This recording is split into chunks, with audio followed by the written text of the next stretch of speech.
Welcome to another class of business studies. Today we are going to study a new chapter, that is financial management. നമുക്കറിയാം finance അല്ലെങ്കിൽ മണി എന്ന് പറയുന്നത് ഒരു ബിസിനസ്സിനെ സംബന്ധിച്ചത് എന്താണ്? ബിസിനസ്സിൻ്റെ ലൈഫ് ബ്ലഡ് ആണ് എന്ന് പറയാം അല്ലേ? അതായത് ആ ഒരു ബിസിനസ് എസ്റ്റാബ്ലിഷ് ചെയ്യുന്നത് മുതൽ അത് റൺ ചെയ്യാനും അതിലേക്ക് വേണ്ട ഇൻവെസ്റ്റ്മെൻറ്റ്സ് അല്ലെങ്കിൽ ഫിക്സഡ് അസറ്റ്സ് പർച്ചേസ് ചെയ്യാനും ആ ഒരു ബിസിനസ് മോഡേണൈസ് ചെയ്യാൻ അല്ലെങ്കിൽ എക്സ്പാൻഡ് ചെയ്യാൻ അങ്ങനെ ബിസിനസ്സിലെ ഓരോ കാര്യങ്ങൾക്കും എന്താണ് money or finances very much essential. ഈ ഒരു ഫണ്ട് അല്ലെങ്കിൽ അവൈലബിലിറ്റി ഓഫ് ദി ഫിനാൻസ് എന്ന് പറയുന്നത് എന്താണ്?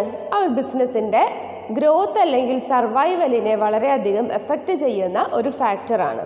അതുകൊണ്ട് ഒരു ബിസിനസ്സിൻ്റെ ഫിനാൻസ് എങ്ങനെ ഏറ്റവും നന്നായി ഇഫക്റ്റീവായിട്ട് മാനേജ് ചെയ്യാം, ഏറ്റവും നന്നായി അതെങ്ങനെ യൂട്ടിലൈസ് ചെയ്യാം എന്നുള്ള കാര്യങ്ങളാണ് ഈ ഒരു ചാപ്റ്ററിൽ പറയുന്നത്. So this chapter deals with the financial management of a business organization.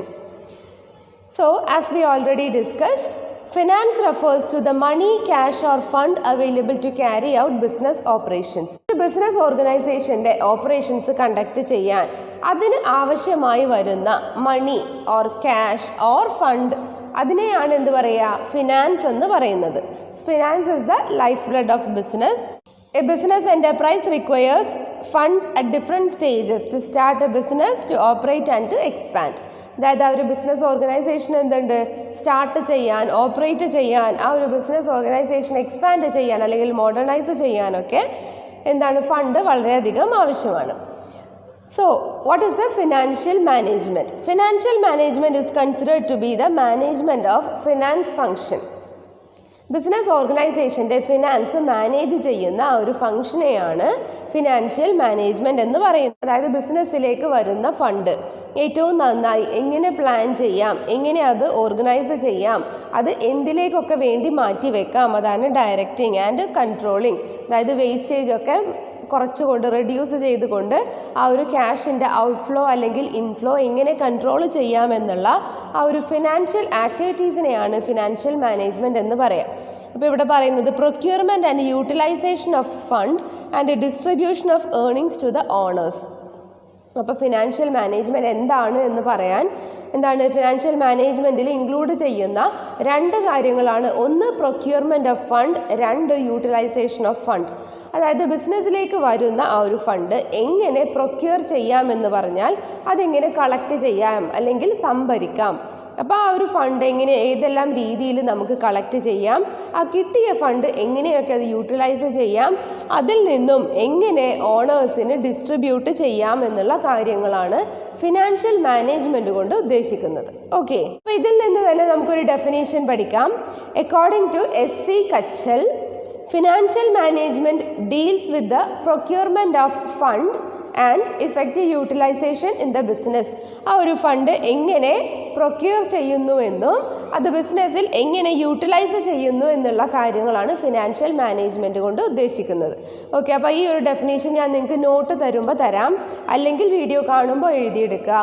According to XII XII, KUCH, financial management deals with the procurement of fund and its effective utilization in the business. Okay.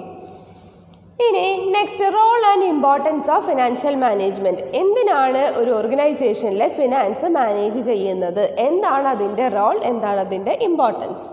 അപ്പോൾ അതിൽ first പറയുകയാണെങ്കിൽ importance of financial management, first size and composition of fixed assets.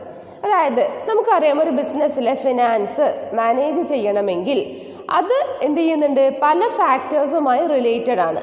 എന്തൊക്കെയാണ് ആ ഒരു factors എന്നുള്ളത്? അതായത് ബിസിനസ്സിലെ പല ഫാക്ടേഴ്സും ബിസിനസ്സിൻ്റെ ഫിനാൻഷ്യൽ മാനേജ്മെൻറ്റിനെ എഫക്റ്റ് ചെയ്യും. അപ്പോൾ അതിൽ വരുന്ന ഫസ്റ്റ് ആണ് എന്ത്? Size and composition of fixed assets. ആ ഒരു ബിസിനസ് ഓർഗനൈസേഷനിലെ ഫിക്സഡ് അസറ്റ്സ് എത്രയാണോ അതിൻ്റെ സൈസ് ആൻഡ് കോമ്പോസിഷൻ അനുസരിച്ചാണ് ആ ഒരു ബിസിനസ് ഓർഗനൈസേഷൻ്റെ ഫിനാൻഷ്യൽ മാനേജ്മെൻറ്റ് എങ്ങനെ കണ്ടക്ട് ചെയ്യണമെന്ന് തീരുമാനിക്കുന്നത്. അതായത് ഇവിടെ പറയുന്നത് a decision to invest ₹100 crores in fixed assets would result in the increase of fixed capital.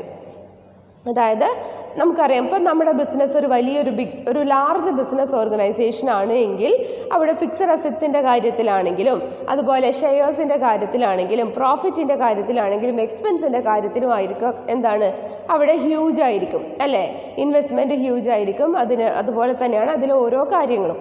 അപ്പോൾ ആ ഒരു ബിസിനസ്സിൻ്റെ സൈസിനനുസരിച്ച് ഫിനാൻഷ്യൽ മാനേജ്മെൻറ്റിൻ്റെ ഡിസിഷൻസും എന്ത് ചെയ്യും, മാറും. അതാണ് ഒന്നാമത്തെ കാര്യം, size and composition of fixed assets. അപ്പോൾ ഇവിടെ പറയുന്നത് ഫിക്സഡ് അസറ്റ്സ് എന്ന് പറയുമ്പോൾ land and building, plant and machinery ഒക്കെ എന്താണ്, ഫിക്സഡ് അസറ്റ് ആണ്. അപ്പോൾ അതിൽ ഇൻവെസ്റ്റ് ചെയ്യുന്ന എമൗണ്ട് എത്രയാണോ അതിനനുസരിച്ച് ആ ഒരു ബിസിനസ് ഓർഗനൈസേഷൻ്റെ ഫിനാൻഷ്യൽ മാനേജ്മെൻറ്റ് ഡിസിഷൻസും മാറിക്കൊണ്ടിരിക്കും. ഇനി രണ്ടാമതാണ് the amount of current assets. അതായത് ആ ഒരു ബിസിനസ്സിലുള്ള കറണ്ട് അസറ്റ്സിൻ്റെ എമൗണ്ട് എത്രയാണോ അതിനനുസരിച്ച് ഫിനാൻഷ്യൽ മാനേജ്മെൻറ്റ് എന്ത് ചെയ്യും, ചേഞ്ച് ചെയ്തുകൊണ്ടിരിക്കും. അതായത് cash, inventory, accounts receivables etcetera are also affected by the financial management decision. അപ്പോൾ കറണ്ട് അസറ്റ്സ് എന്ന് പറയുമ്പോൾ നിങ്ങൾക്കറിയാം cash in hand, cash at bank, അതുപോലെ അക്കൗണ്ട്സ് റിസീവബിൾ, സ്റ്റോക്ക്, ഇൻവെൻറ്ററി ഒക്കെ എന്താണ്, കറണ്ട് അസറ്റ് ആണ്. അപ്പോൾ അതിൻ്റെ ആ ഒരു സൈസ് അല്ലെങ്കിൽ എമൗണ്ട് എത്രയാണോ അതിനനുസരിച്ച് എന്ത് ചെയ്യും, നമ്മൾ ഫിനാൻഷ്യൽ ഡിസിഷൻസ് എടുക്കേണ്ടതായിട്ട് വരും.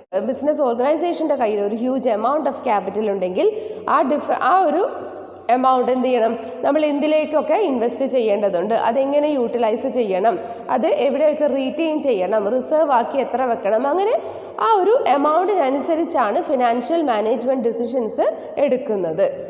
ഇനി അടുത്തതാണ് amount of long term and short term fund. അതായത് ആ ഒരു ബിസിനസ്സിലെ എമൗണ്ട് ലോങ് ടേം ആയിട്ടും ഷോർട്ട് ടേം ആയിട്ടും എങ്ങനെയൊക്കെ ഇൻവെസ്റ്റ് ചെയ്യാം എന്നുള്ള കാര്യം. Financial management decisions will directly influence the availability of long-term as well as short-term funds in the business. It will affect the liquidity and profitability of the organization. അതായത് ആ ഒരു ബിസിനസ്സിനെ long term ആയിട്ടും short term ആയിട്ടും fund എവിടെ നിന്നൊക്കെ issue ചെയ്യാം, എവിടെ നിന്നൊക്കെ റിസീവ് ചെയ്യാം എന്നുള്ള കാര്യങ്ങളാണ് amount of long term and short term funds. അതായത് എന്തിലൊക്കെ ഇൻവെസ്റ്റ് ചെയ്യണം, ലോങ് ടേം ആയിട്ട് ഷോർട്ട് ടേം ആയിട്ടൊക്കെ ആ ഒരു ഫണ്ടിൻ്റെ അവൈലബിലിറ്റി നോക്കാം, അത് എവിടെയൊക്കെ ഇൻവെസ്റ്റ് ചെയ്യണം എന്നുള്ളത് നോക്കാം. അപ്പോൾ അങ്ങനെയുള്ള കാര്യങ്ങളും ആ ഒരു ബിസിനസ്സിൻ്റെ ഫിനാൻഷ്യൽ മാനേജ്മെൻറ്റിനെ എഫക്റ്റ് ചെയ്യുന്ന ഒരു കാര്യമാണ്. ഇനി അടുത്തത് ഡെപ്റ്റ് ഇക്വിറ്റി റേഷ്യോ. ഡെപ്റ്റ് എന്ന് പറയുമ്പോൾ എന്താ, നമുക്ക് ആ ഒരു എമൗണ്ട് കിട്ടാനുള്ളത്. ഇക്വിറ്റി എന്ന് പറയുന്നത് ഓണേഴ്സ് ക്യാപിറ്റൽ. അപ്പോൾ നമ്മൾ ആ ഒരു ഡെപ്റ്റ് ഇക്വിറ്റി ആ ഒരു പ്രൊപ്പോർഷൻ അല്ലെങ്കിൽ ആ ഒരു റേഷ്യോ എന്ത് ചെയ്യുന്നുണ്ട്, ഫിനാൻഷ്യൽ മാനേജ്മെൻറ്റ് ഡിസിഷനെ എഫക്റ്റ് ചെയ്യുന്ന കാര്യമാണ്. അതായത് decisions regarding the finance will determine the amount of ഡെപ്റ്റ്, equity capital, preference capital etcetera. ഈ ഡിഫറെൻറ്റ് ടൈപ്സ് ഓഫ് ക്യാപിറ്റൽ നിങ്ങൾ പഠിച്ചതാണ്, equity capital and preference capital. Equity capital എന്ന് പറയുമ്പോൾ പ്രിഫറൻഷ്യൽ റൈറ്റ് ഇല്ലാത്തതും, പ്രിഫറൻസ് ക്യാപിറ്റൽ എന്ന് പറയുമ്പോൾ വൈൻഡിങ് അപ്പിൻ്റെ സമയത്ത് പ്രിഫറൻസ് ആ ഒരു ഷെയർ ഹോൾഡേഴ്സിന് കൂടുതൽ പ്രിഫറൻസ് കിട്ടുന്നതുമാണ് പ്രിഫറൻസ് ക്യാപിറ്റൽ. ഒരു ബിസിനസ്സിൻ്റെ ഡെപ്റ്റ് ഇക്വിറ്റി റേഷ്യോ എന്താണ്, ഒരു ഫാക്ടറാണ്. ഇനി അടുത്തതാണ് all items in the profit and loss account. നമുക്കറിയാം പ്രോഫിറ്റ് ആൻഡ് ലോസ് അക്കൗണ്ട് എന്ന് പറയുമ്പോൾ ആ ഒരു ഓർഗനൈസേഷൻ്റെ എക്സ്പെൻസസ് ആൻഡ് ഇൻകം റെക്കോർഡ് ചെയ്യുന്ന ഒരു അക്കൗണ്ടാണ് ഇത് പ്രോഫിറ്റ് ആൻഡ് ലോസ് അക്കൗണ്ട്. അപ്പോൾ ബിസിനസ്സിലെ ഇൻകം എത്രയാണ്, ബിസിനസ്സിൻ്റെ എക്സ്പെൻസ് എത്രയാണ്, അതനുസരിച്ച് എന്ത് ചെയ്യും, ഫിനാൻഷ്യൽ ഡിസിഷൻസ് എടുക്കേണ്ടതായിട്ട് വരാം. Financial management decisions will affect all the items in the profit and loss account also. Example, if the organization is depending highly on borrowed fund, it may call for higher interest expense which will result in poor profit. അതായത് ഒരു organisation എപ്പോഴും borrowed ഫണ്ടിനെയാണ് depend ചെയ്യുന്നതെങ്കിൽ, നമുക്കറിയാം borrowed fund എന്ന് പറയുമ്പോൾ outside ഓർഗനൈസേഷനിൽ നിന്നും ഒരു ബിസിനസ് ഓർഗനൈസേഷൻ ബോറോ ചെയ്യുന്നത്, അതായത് ലോൺ ആയിട്ടാവും. ബിസിനസ് ഓർഗനൈസേഷൻ ഇങ്ങനെ ബോറോഡ് ഫണ്ട് എടുക്കുമ്പോൾ എന്തുണ്ട്, ആ ഒരു ഓർഗനൈസേഷന് ഇൻട്രസ്റ്റ് കൊടുക്കേണ്ടതായിട്ട് വരാം. നേരെ മറിച്ച് ഷെയർ ഹോൾഡേഴ്സ് ഫണ്ടാണ് എടുക്കുന്നതെങ്കിൽ എന്താണ്, ആ ഒരു പ്രോഫിറ്റിൻ്റെ പോർഷൻ മാത്രം കൊടുത്താൽ മതി. അപ്പോൾ എക്സ്പെൻസ് മാക്സിമം കുറച്ചുകൊണ്ട് ഇൻകം കൂട്ടുക എന്നുള്ളത് എന്താണ്, ഒരു നല്ലൊരു ഫാക്ടറാണ് അല്ലേ. ഫിനാൻഷ്യൽ പൊസിഷൻ ബിസിനസ്സിൽ റീറ്റെയിൻ ചെയ്യാൻ അത് അഡോപ്റ്റ് ചെയ്യാവുന്നതാണ്. അപ്പോൾ ഇവിടെ പറയുന്നത് എന്താ, all items in the profit and loss account. Profit and loss അക്കൗണ്ടിനെ എഫക്റ്റ് ചെയ്യുന്ന എല്ലാ ഐറ്റവും ആ ഒരു ഫിനാൻഷ്യൽ മാനേജ്മെൻറ്റ് ഡിസിഷൻസ് എടുക്കാനും എന്താണ്, ഒരു ഫാക്ടറാണ്. Okay, so the last one is all items in the profit and loss account. അപ്പോൾ ആ ഒരു business organisation borrowed fund use ചെയ്യാതെ ഷെയർ ഹോൾഡേഴ്സ് ഫണ്ട് യൂസ് ചെയ്തുകൊണ്ട് എന്ത് ചെയ്യാം, പ്രോഫിറ്റ് ഇൻവെസ്റ്റ് ചെയ്യാം. അപ്പോൾ അങ്ങനെയുള്ള ഡിസിഷൻസ് ഫിനാൻസുമായി റിലേറ്റഡ് ആയിട്ട് എടുക്കുന്നത് ഫിനാൻഷ്യൽ മാനേജ്മെൻറ്റ് ഡിസിഷൻസ്. ഓക്കെ, അപ്പോൾ ഇതൊക്കെയാണ് ഒരു ഓർഗനൈസേഷൻ്റെ ഫിനാൻഷ്യൽ മാനേജ്മെൻറ്റിനെ അഫക്റ്റ് ചെയ്യുന്ന ഡിസിഷൻസ് എടുക്കാനുള്ള ഫാക്ടേഴ്സ്. ഒന്നെന്താണ്, ആ ഒരു ബിസിനസ്സിലെ ഫിക്സഡ് അസറ്റ്സ് എത്രയാണോ അതിൻ്റെ സൈസ് ആൻഡ് കോമ്പോസിഷൻ. രണ്ടാമത്തത് കറണ്ട് അസറ്റ്സിൻ്റെ എമൗണ്ട് എത്രയാണ് എന്നുള്ളത്. മൂന്നാമത്തത് എന്താണ്, ബിസിനസ്സിലെ ലോങ് ടേം ഫണ്ട് എത്രയാണ്, ഷോർട്ട് ടേം ഫണ്ട് എത്രയാണ്, ആ ഒരു എമൗണ്ടിനെ അഫക്റ്റ് ചെയ്തിരിക്കും, ആ ഒരു എമൗണ്ടിനെ ബേസ് ചെയ്തിരിക്കും ഫിനാൻഷ്യൽ ഡിസിഷൻ. അതുപോലെ ഡെപ്റ്റ് equity ratio and all items in the profit and loss account. Okay, so these are the importance of financial management. ഇനി ഒബ്ജക്റ്റീവ്സ്, അതായത് എന്തിനു വേണ്ടിയിട്ടാണ് ഫിനാൻഷ്യൽ മാനേജ്മെൻറ്റ് ചെയ്യുന്നത്, ഒരു ബിസിനസ് ഓർഗനൈസേഷനിൽ എന്തിനാണ് ഫിനാൻസിങ്ങിനെ പ്രൊക്യൂർ ചെയ്യുന്നതും അത് ഇഫക്റ്റീവായിട്ട് യൂട്ടിലൈസ് ചെയ്യുന്നതും. അപ്പോൾ അതിൽ ഫസ്റ്റ് പ്രോഫിറ്റ് മാക്സിമൈസേഷൻ, അതായത് ആ ഒരു ബിസിനസ്സിൻ്റെ പ്രോഫിറ്റ് മാക്സിമം കൂട്ടാൻ വേണ്ടി എന്ത് ചെയ്യും, അവൈലബിൾ ആയിട്ടുള്ള ഫണ്ട് എത്രയാണോ അത് പ്രോപ്പറായിട്ട് എന്തിലേക്കൊക്കെ വേണം എന്നുള്ളത് അലോക്കേറ്റ് ചെയ്യുന്നതും അത് ഡിസ്ട്രിബ്യൂട്ട് ചെയ്യുന്നതും ആ അലോക്കേറ്റ് ചെയ്ത ഫണ്ട് ഏറ്റവും നന്നായിട്ട് യൂട്ടിലൈസ് ചെയ്തുകൊണ്ട് ആ ഒരു ബിസിനസ് ഓർഗനൈസേഷൻ്റെ പ്രോഫിറ്റ് മാക്സിമൈസ് ചെയ്യുക. അതാണ് ഒന്നാമത്തെ ഒബ്ജക്റ്റീവായിട്ട് പറയുന്നത്. അതായത് the financial management should ensure maximum return on investment to the shareholders. നമുക്കറിയാം, ഷെയർ ഹോൾഡേഴ്സ് ബിസിനസ്സിലേക്ക് ഇൻവെസ്റ്റ് ചെയ്യുന്നത് എന്തിനു വേണ്ടിയിട്ടാണ്, അവർക്ക് അതിൽ നിന്നും ഒരു റിട്ടേൺ കിട്ടാൻ വേണ്ടിയിട്ട്. അപ്പോൾ ആ ഒരു ബിസിനസ് ഓർഗനൈസേഷനിൽ കൂടുതൽ പ്രോഫിറ്റ് ഉണ്ടായിക്കഴിഞ്ഞാൽ മാത്രമേ ആ ഒരു പ്രോഫിറ്റിൽ നിന്നും ഷെയർ ഹോൾഡേഴ്സിന് റിട്ടേൺ കൊടുക്കാൻ കഴിയുള്ളൂ.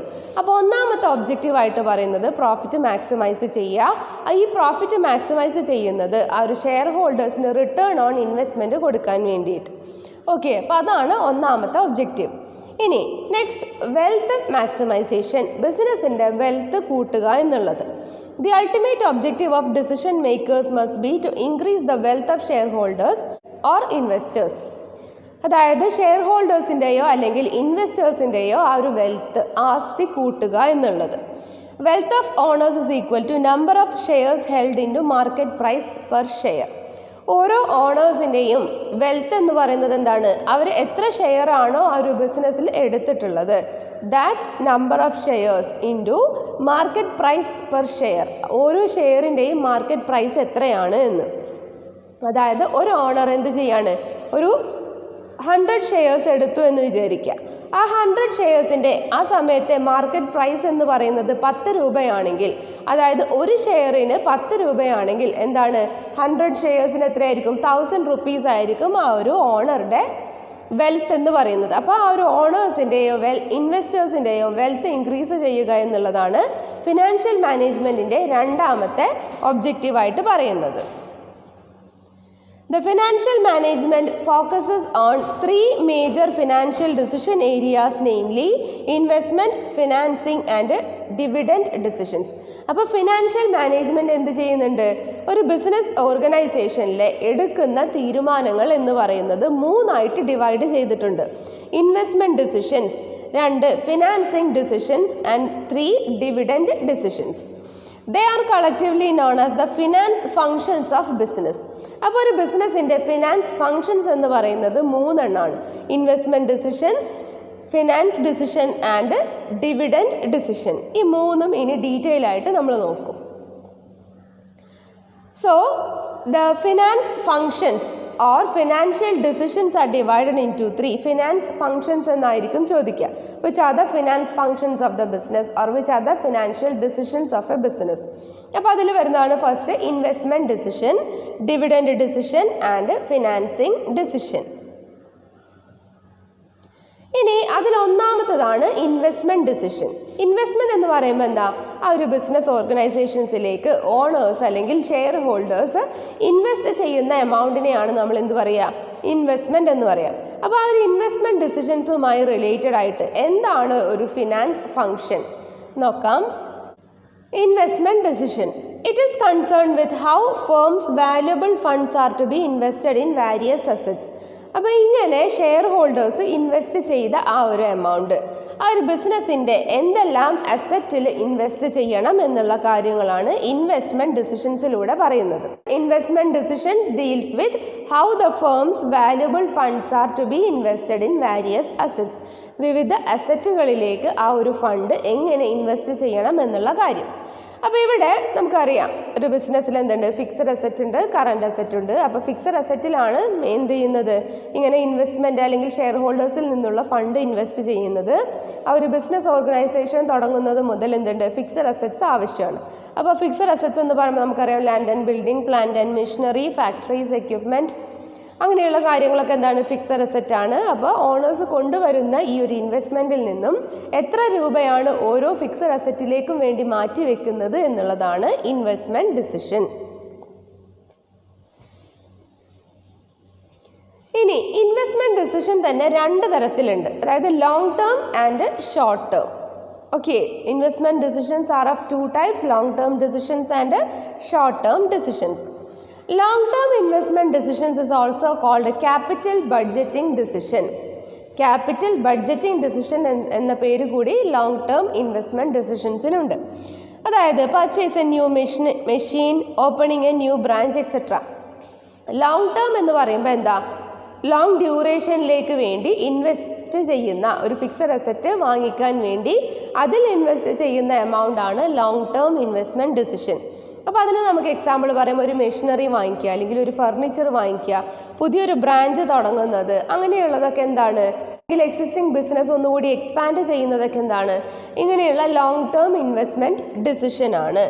ഇനി അങ്ങനെയാണെങ്കിൽ ഷോർട്ട് ടേം ഇൻവെസ്റ്റ്മെൻറ്റ് ഡിസിഷൻസ് എന്ന് പറയുമ്പോൾ എന്താണ്, ഇതിനെ വർക്കിംഗ് ക്യാപിറ്റൽ ഡിസിഷൻ എന്ന് പറയും. ലോങ് ടേം ഡിസിഷൻസിനെ എന്താ പറയാം, capital budgeting decision. Short term investment decision is also called working capital decision. അതായത് related to the day to day working of the business. Short term investment decisions എന്ന് പറയുമ്പോൾ ആ ഒരു ബിസിനസ്സിൻ്റെ ഡെയിലി ഓപ്പറേഷൻസ് അല്ലെങ്കിൽ day to day work conduct ചെയ്യാൻ വേണ്ടി അതിലേക്ക് മാറ്റി വെച്ചിട്ടുള്ള ആ ഒരു എമൗണ്ട് ആണ് എന്ത്, short term investment decision. That is level of cash in hand, inventory, accounts receivable, etcetera. നമ്മുടെ കയ്യിലുള്ള ക്യാഷ് എങ്ങനെ മാനേജ് ചെയ്യണം, ഇൻവെൻട്രി അല്ലെങ്കിൽ സ്റ്റോക്കിൻ്റെ കാര്യം എങ്ങനെയാണ്, അക്കൗണ്ട്സ് റിസീവബിൾ എങ്ങനെ ഹാൻഡിൽ ചെയ്യണം. അപ്പോൾ ഇങ്ങനെയുള്ള കാര്യങ്ങളാണ് എന്ത്, ഷോർട്ട് ടേം ഇൻവെസ്റ്റ്മെൻറ്റ് ഡിസിഷൻസ് ആയിട്ട് പറയുന്നത്. ഓക്കെ, അപ്പോൾ ഒന്നാമത്തെ ഡിസിഷൻ നമ്മൾ പറഞ്ഞു investment decision, that is divided in to long term investment decision and short term investment decision. Long term investment decision is also called a capital budgeting decision, that is the amount which is invested in the fixed assets, and short term means the day to day working of the business organization. Okay, അപ്പോൾ അതിന് എക്സാമ്പിളും എഴുതാം. ഇനി which are the factors affecting capital budgeting or investment decision? അതായത് ഒരു ബിസിനസ്സിലെ investment fixed അസറ്റിലേക്ക് എങ്ങനെ മാറ്റി വെക്കണം എന്ന് തീരുമാനിക്കുന്ന ഫാക്ടേഴ്സ് എന്തൊക്കെയാണ്? അപ്പോൾ അതിൽ ഫസ്റ്റ് ആണ് cash flow of the project. ആ ഒരു പ്രൊജക്റ്റിൻ്റെ ക്യാഷ് ഫ്ലോ എങ്ങനെയാണ് എന്നുള്ളത്. അതായത് നമുക്കറിയാം ഒരു ബിസിനസ്സിലെ ക്യാഷ് ഫ്ലോ എന്ന് പറയുമ്പോൾ ഇൻഫ്ലോ ഉണ്ട്, ഔട്ട്ഫ്ലോ ഉണ്ട്, അല്ലേ? ബിസിനസ്സിലേക്ക് ഇങ്ങോട്ടും ക്യാഷ് വരും, ബിസിനസ്സിൽ നിന്ന് അങ്ങോട്ടും ക്യാഷ് പോകും. അപ്പോൾ ആ ഒരു പ്രൊജക്റ്റിൻ്റെ ക്യാഷ് ഫ്ലോ എങ്ങനെയാണ്, അതനുസരിച്ചാണ് ആ ഒരു ബിസിനസ്സിൻ്റെ ഇൻവെസ്റ്റ്മെൻറ്റ് ഡിസിഷൻസ് എടുക്കുന്നത്.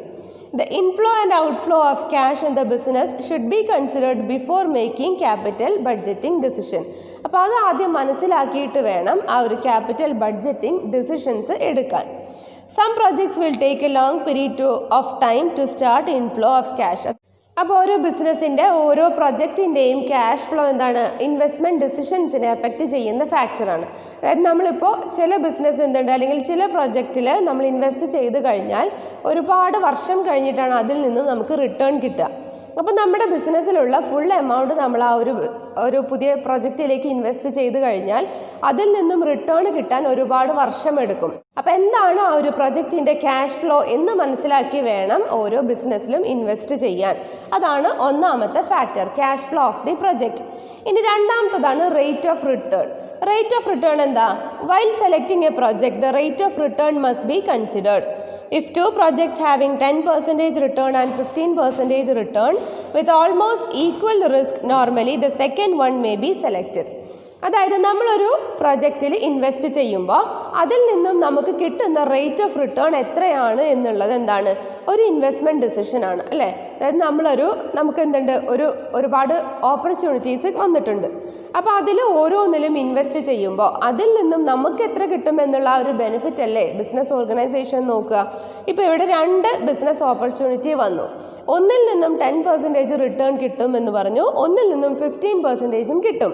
അപ്പോൾ സ്വാഭാവികമായും നമ്മൾ ഏതാ നോക്കുക? കൂടുതൽ റേറ്റ് ഓഫ് റിട്ടേൺ കിട്ടുന്ന പ്രൊജക്റ്റാണ് നോക്കുക. അപ്പോൾ ഇവിടെ നമ്മൾ സെലക്ട് ചെയ്യുക രണ്ടാമത്തേതായ 15% ആണ് അല്ലേ. അപ്പോൾ റേറ്റ് ഓഫ് റിട്ടേൺ എത്രയാണ് എന്ന് നോക്കുന്നതും എന്താണ്? മറ്റൊരു ഫാക്ടറാണ്. ഇനി അടുത്തത് ഇൻവെസ്റ്റ്മെൻറ്റ് ക്രൈറ്റീരിയ ഇൻവോൾവ്. അതായത് ഓരോ ബിസിനസ് ഓർഗനൈസേഷനിലും എന്താണ് ഇൻവെസ്റ്റ്മെൻറ്റ് ക്രൈറ്റീരിയ എന്നുള്ളത് നോക്കിയിട്ടാണ് അതിൽ ഇൻവെസ്റ്റ് ചെയ്യണോ വേണ്ടേ എന്ന് തീരുമാനിക്കുന്നത്. അതായത് investment decisions must be based on certain capital budgeting techniques or calculations regarding the amount of investment, rate of return, interest rate, cash flow etcetera.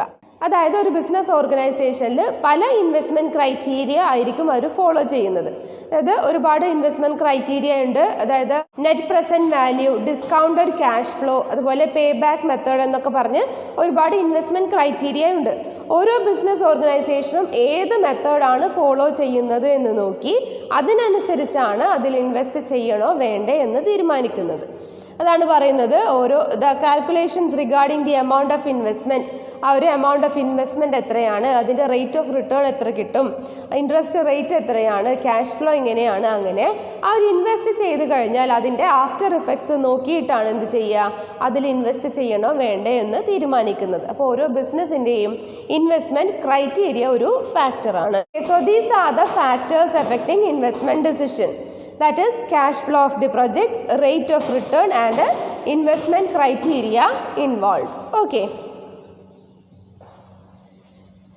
അപ്പോൾ ഇതാണ് ഫസ്റ്റ് ഫിനാൻസിങ് ഫംഗ്ഷൻ. ഇനി സെക്കൻഡ് ഫിനാൻസിങ് ഫംഗ്ഷൻ ആണ് ഏത്? Financing decision. Financing decision എന്ന് പറയുമ്പോൾ എന്താ? It is concern with the quantum of finance to be raised from various long term sources. Quantum എന്ന് പറഞ്ഞാൽ എന്താ? പ്രപ്പോർഷൻ അല്ലെങ്കിൽ റേഷ്യോ എന്ന് പറയുന്നത്.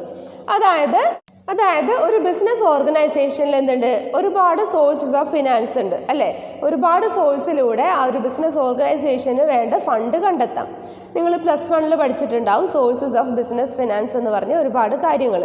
ഷെയർസ്, ഡിബെഞ്ചേഴ്സ്, അതുപോലെ കൊമേഴ്ഷ്യൽ പേപ്പർ എന്നൊക്കെ പറഞ്ഞ ഒരുപാട് സോഴ്സസ് പഠിച്ചിട്ടുണ്ടാവും. അപ്പോൾ ഇങ്ങനെയുള്ള സോഴ്സസിൽ നിന്നും അവരുടെ ആ ഒരു ക്വാണ്ടം ഓഫ് ഫിനാൻസ് എന്താണോ, അതായത് ഓരോ ഫിനാൻഷ്യൽ സോഴ്സസിൽ നിന്നും എത്രയാണ് അവർക്ക് റേസ് ചെയ്യാൻ കഴിയുക, അതിൻ്റെ ആ ഒരു പ്രപ്പോർഷൻ അല്ലെങ്കിൽ ആ ഒരു റേഷ്യോ അല്ലെങ്കിൽ ആ ഒരു എമൗണ്ട് എത്രയാണോ എന്ന് നോക്കുന്നതാണ് financing decisions. So financing decisions is concern with the quantum of finance which is to be raised from various long term sources. Different long term sourcesൽ നിന്നും ഒരു ബിസിനസ് ഓർഗനൈസേഷന് റേസ് ചെയ്യാൻ കഴിയുന്ന ആ ഒരു എമൗണ്ട് അല്ലെങ്കിൽ ആ ഒരു പ്രപ്പോർഷൻ ഓഫ് ഫിനാൻസിനെ ആണ് എന്ത് പറയുക, ഫിനാൻസിങ് ഡിസിഷൻ റിലേറ്റ് ചെയ്യുന്നത്. They are shareholders fund and borrowed funds such as shares, debentures, loans etc. അതായത് ഇങ്ങനെ നമുക്കറിയാം ഒരു ബിസിനസ്സിന് ഫണ്ട് റേസ് ചെയ്യാൻ കഴിയുന്നത് 2 തരത്തിലാണ്. ഷെയർ ഹോൾഡേഴ്സ് ഫണ്ടിലൂടെ ചെയ്യാം, ബോറോഡ് ഫണ്ടിലൂടെ ചെയ്യാം. ഷെയർ ഹോൾഡേഴ്സ് ഫണ്ട് എന്ന് പറയുമ്പോൾ ആ ഒരു ഓണേഴ്സിൻ്റെ ക്യാപിറ്റൽ, ഓണേഴ്സ് ക്യാപിറ്റലിനെയാണ് ഷെയർ ഹോൾഡേഴ്സ് ഫണ്ട് എന്ന് പറയുക. ബോറോഡ് ഫണ്ട് എന്ന് പറഞ്ഞാൽ എന്താ? ഔട്ട്സൈഡിൽ നിന്നും ആ ഒരു ഓർഗനൈസേഷൻ കണ്ടെത്തുന്ന എമൗണ്ട്, ലോണായിട്ടാവാം, അങ്ങനെയുള്ള ലോൺസ് ഫ്രം ഫിനാൻഷ്യൽ ഇൻസ്റ്റിറ്റ്യൂഷൻസ് ആവാം. അപ്പോൾ അങ്ങനെയുള്ളതാണ് ബോറോഡ് ഫണ്ട്. അപ്പോൾ ഷെയർ ഹോൾഡേഴ്സ് ഫണ്ടാണോ ബോറോഡ് ഫണ്ടാണോ ചൂസ് ചെയ്യേണ്ടത് എന്ന് തീരുമാനിക്കുന്നതാണ് financing decision. But a proper mix of the above securities is very much essential for maintaining a good capital structure of the company. ഒരു ബിസിനസ് ഓർഗനൈസേഷന് ഷെയർ ഹോൾഡേഴ്സ് ഫണ്ട് മാത്രം മതിയാവില്ല business നടത്താൻ. പല സമയങ്ങളിലും ആ ഒരു ഫണ്ടിൻ്റെ ഡെഫിഷ്യൻസി വരാം.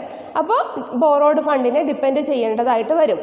അപ്പോൾ share holders fund plus borrowed ഫണ്ടാണ് നോർമലി ബിസിനസ് ഓർഗനൈസേഷൻ യൂസ് ചെയ്യുന്നത്. അപ്പോൾ ഇവിടെ പറയുന്നത് എന്താണെന്ന് വെച്ചാൽ ഇത് രണ്ടിൻ്റെയും ഒരു മിക്സ് ഉണ്ടായാൽ മാത്രമേ ആ ഒരു ബിസിനസ് ഓർഗനൈസേഷന് ഗുഡ് ക്യാപിറ്റൽ സ്ട്രക്ചർ മെയിൻറ്റെയിൻ ചെയ്യാൻ കഴിയുള്ളൂ. ഇനി നെക്സ്റ്റ് ടോപ്പിക്കാണ് which are the factors affecting financing decision. ഈ ഒരു ഫിനാൻസിങ് ഡിസിഷനെ അഫക്റ്റ് ചെയ്യുന്ന ഫാക്ടേഴ്സ്. അതിലൊന്നാമതാണ് കോസ്റ്റ് അല്ലേ.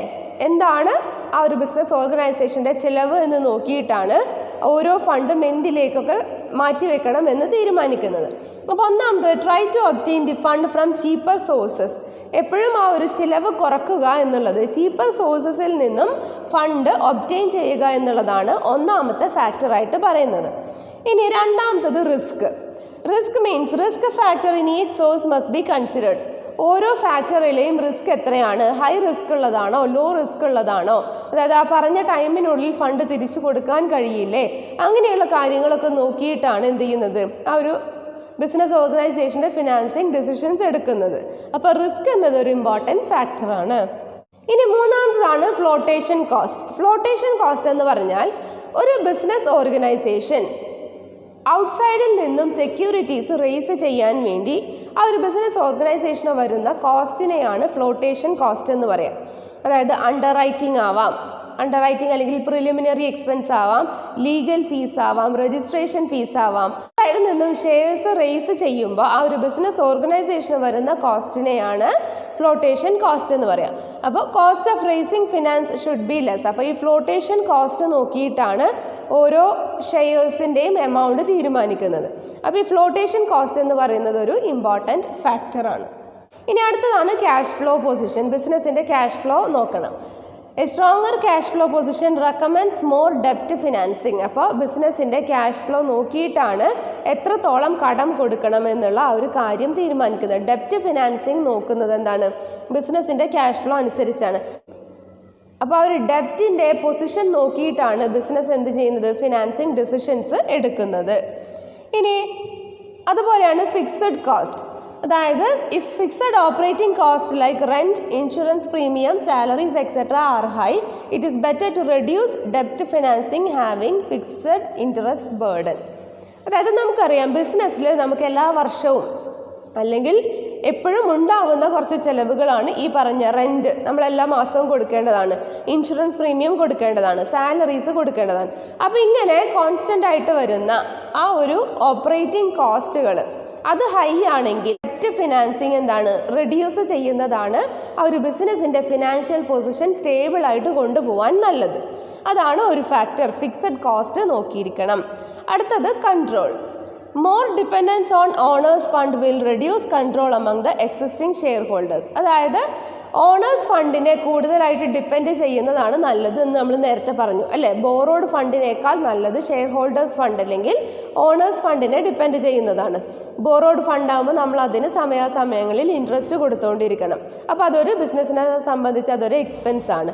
അപ്പോൾ അതുകൊണ്ട് തന്നെ കൺട്രോൾ എപ്പോഴും ആ ഒരു ഫണ്ടിലെ ഒരു കൺട്രോൾ നോക്കിയിട്ടാണ് ഫിനാൻഷ്യൽ ഡിസിഷൻസ് എടുക്കുന്നത്.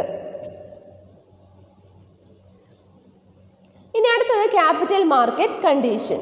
During rising trends in capital market it is easy to accumulate share holders fund, otherwise better to depend on borrowed fund. അതായത് ആ ഒരു ബിസിനസ്സിൻ്റെ ക്യാപിറ്റൽ മാർക്കറ്റ് പൊസിഷൻ നോക്കിയിട്ട് എന്ത് ചെയ്യാം, ഫിനാൻഷ്യൽ ഡിസിഷൻസ് എടുക്കാം.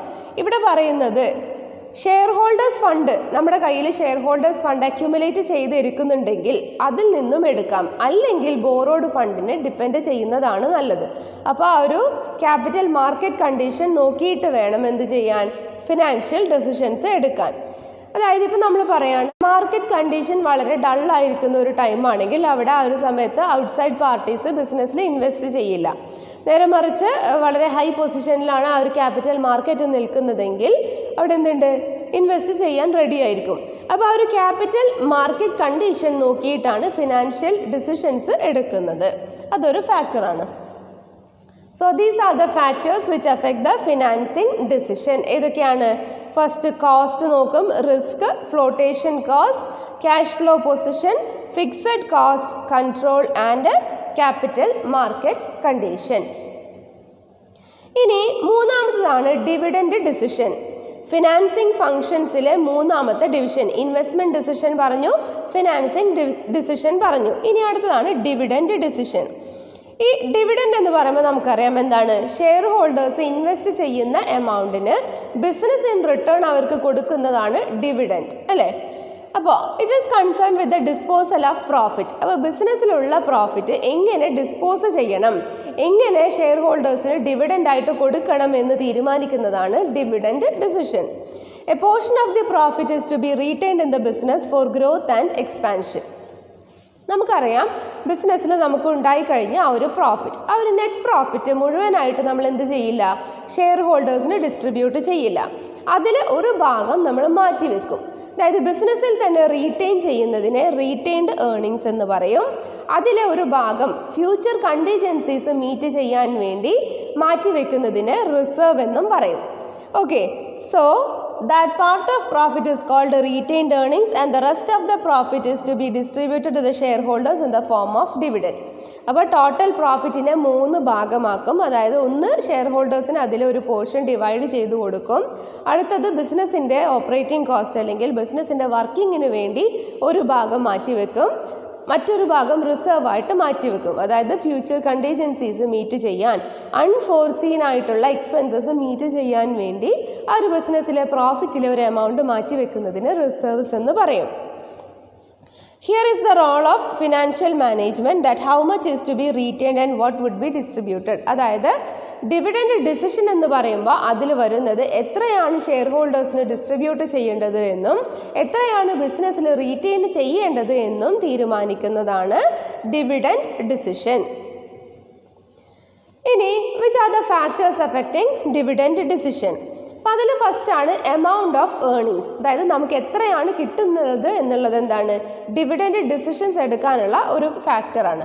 Dividend decision is always depend on the amount of profit during the current period. ആ ഒരു കറൻറ്റ് പീരീഡിൽ എത്രയാണ് നമുക്ക് കിട്ടിയിട്ടുള്ളത്, നമ്മുടെ പ്രോഫിറ്റ് അല്ലെങ്കിൽ നമ്മുടെ ഏർണിങ്സ് എത്രയാണ്, അതിനനുസരിച്ചാണ് എന്ത് ചെയ്യുന്നത്, അപ്പോൾ അതിനനുസരിച്ചാണ് ഷെയർ ഹോൾഡേഴ്സിൻ്റെ ഡിവിഡൻഡ് തീരുമാനിക്കുന്നത്. ഇനി രണ്ടാമത്തെ ഫാക്ടറാണ് സ്റ്റെബിലിറ്റി ഓഫ് ഏർണിങ്സ്. അതായത് നമുക്ക് ഇപ്പോൾ ഈ ഒരു കറൻറ്റ് ഇയറിൽ കിട്ടിയിട്ടുള്ള ഈ ഒരു പ്രോഫിറ്റ് സ്റ്റേബിൾ ആണോ, വരുന്ന വർഷങ്ങളിൽ നമുക്കത് കിട്ടുമോ. അതായത് ആദ്യത്തെ വർഷം നമ്മൾ ഹ്യൂജ് എമൗണ്ട് തന്നെ ഡിവിഡൻ്റ് ആയിട്ട് കൊടുത്തു, അടുത്ത വർഷം ഒട്ടും ഡിവിഡൻ്റ് ആയിട്ട് കൊടുക്കാനില്ലെങ്കിൽ അവിടെ ഷെയർ ഹോൾഡേഴ്സ് പ്രശ്നം ഉണ്ടാക്കും അല്ലേ. അപ്പോൾ ആ ഒരു ഏർണിങ്സ് സ്റ്റേബിൾ ആണോ എന്നുള്ളത് നോക്കുക. Stability of earnings. Stable earnings promotes higher dividend.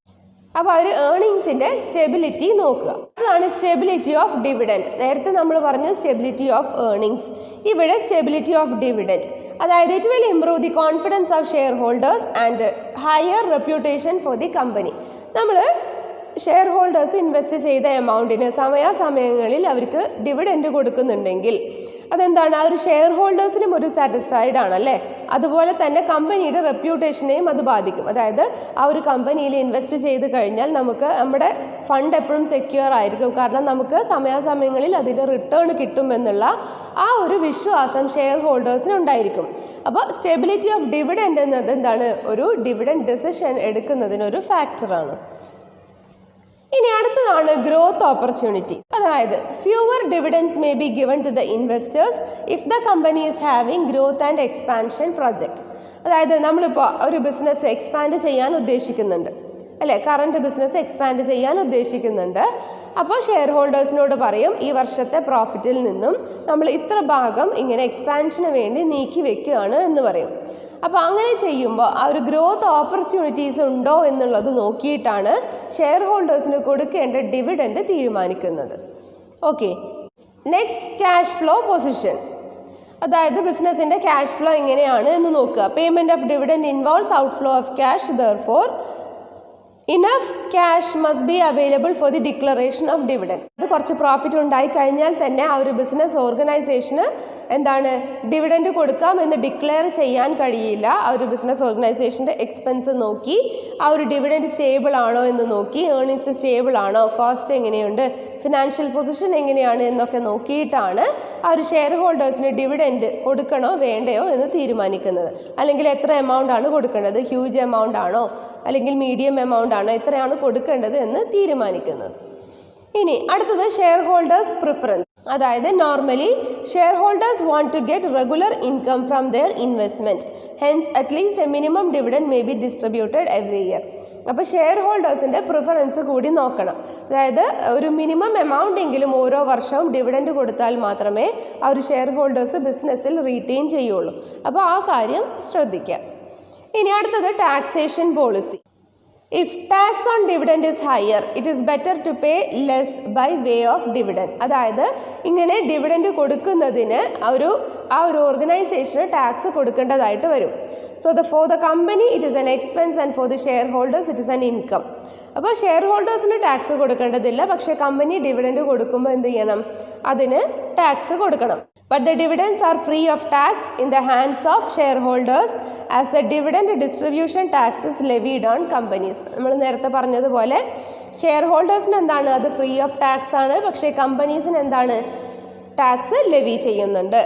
In the present tax policy share holders may demand higher dividend. പക്ഷേ അതുകൊണ്ട് തന്നെ ആ ഒരു ടാക്സ് പോളിസിയിൽ ഷെയർ ഹോൾഡേഴ്സിന് അതൊരു ബെനിഫിറ്റ് ആയതുകൊണ്ട് ഷെയർ ഹോൾഡേഴ്സ് കൂടുതൽ ഡിവിഡൻഡ് എന്ത് ചെയ്യാം, ക്ലെയിം ചെയ്യാം. ഇനി അടുത്താണ് സ്റ്റോക്ക് മാർക്കറ്റ് റിയാക്ഷൻ. അതായത് investors generally evaluate the companies on the basis of the dividend declaration status. Investors എപ്പോഴും എന്തായിരിക്കും, വിജിലൻ്റ് ആയിരിക്കും. അതായത് ഈ ഒരു കമ്പനി എത്രയാണ് നമുക്ക് ഡിവിഡൻഡ് തരുന്നത് എന്നുള്ളത് എപ്പോഴും എന്ത് ചെയ്യും, വിജിലൻ്റ് ആയിട്ട് ഇരിക്കും. അപ്പോൾ അവരെപ്പോഴും ഓരോ കമ്പനീസും എത്രയാണ് ആ ഒരു ഡിവിഡൻഡ് കൊടുക്കുന്നത്, ആ ഒരു പെർസെൻറ്റേജ് എത്രയാണെന്നുള്ള ആ ഒരു ഡിക്ലറേഷൻ സ്റ്റാറ്റസ് നോക്കിക്കൊണ്ടേയിരിക്കും.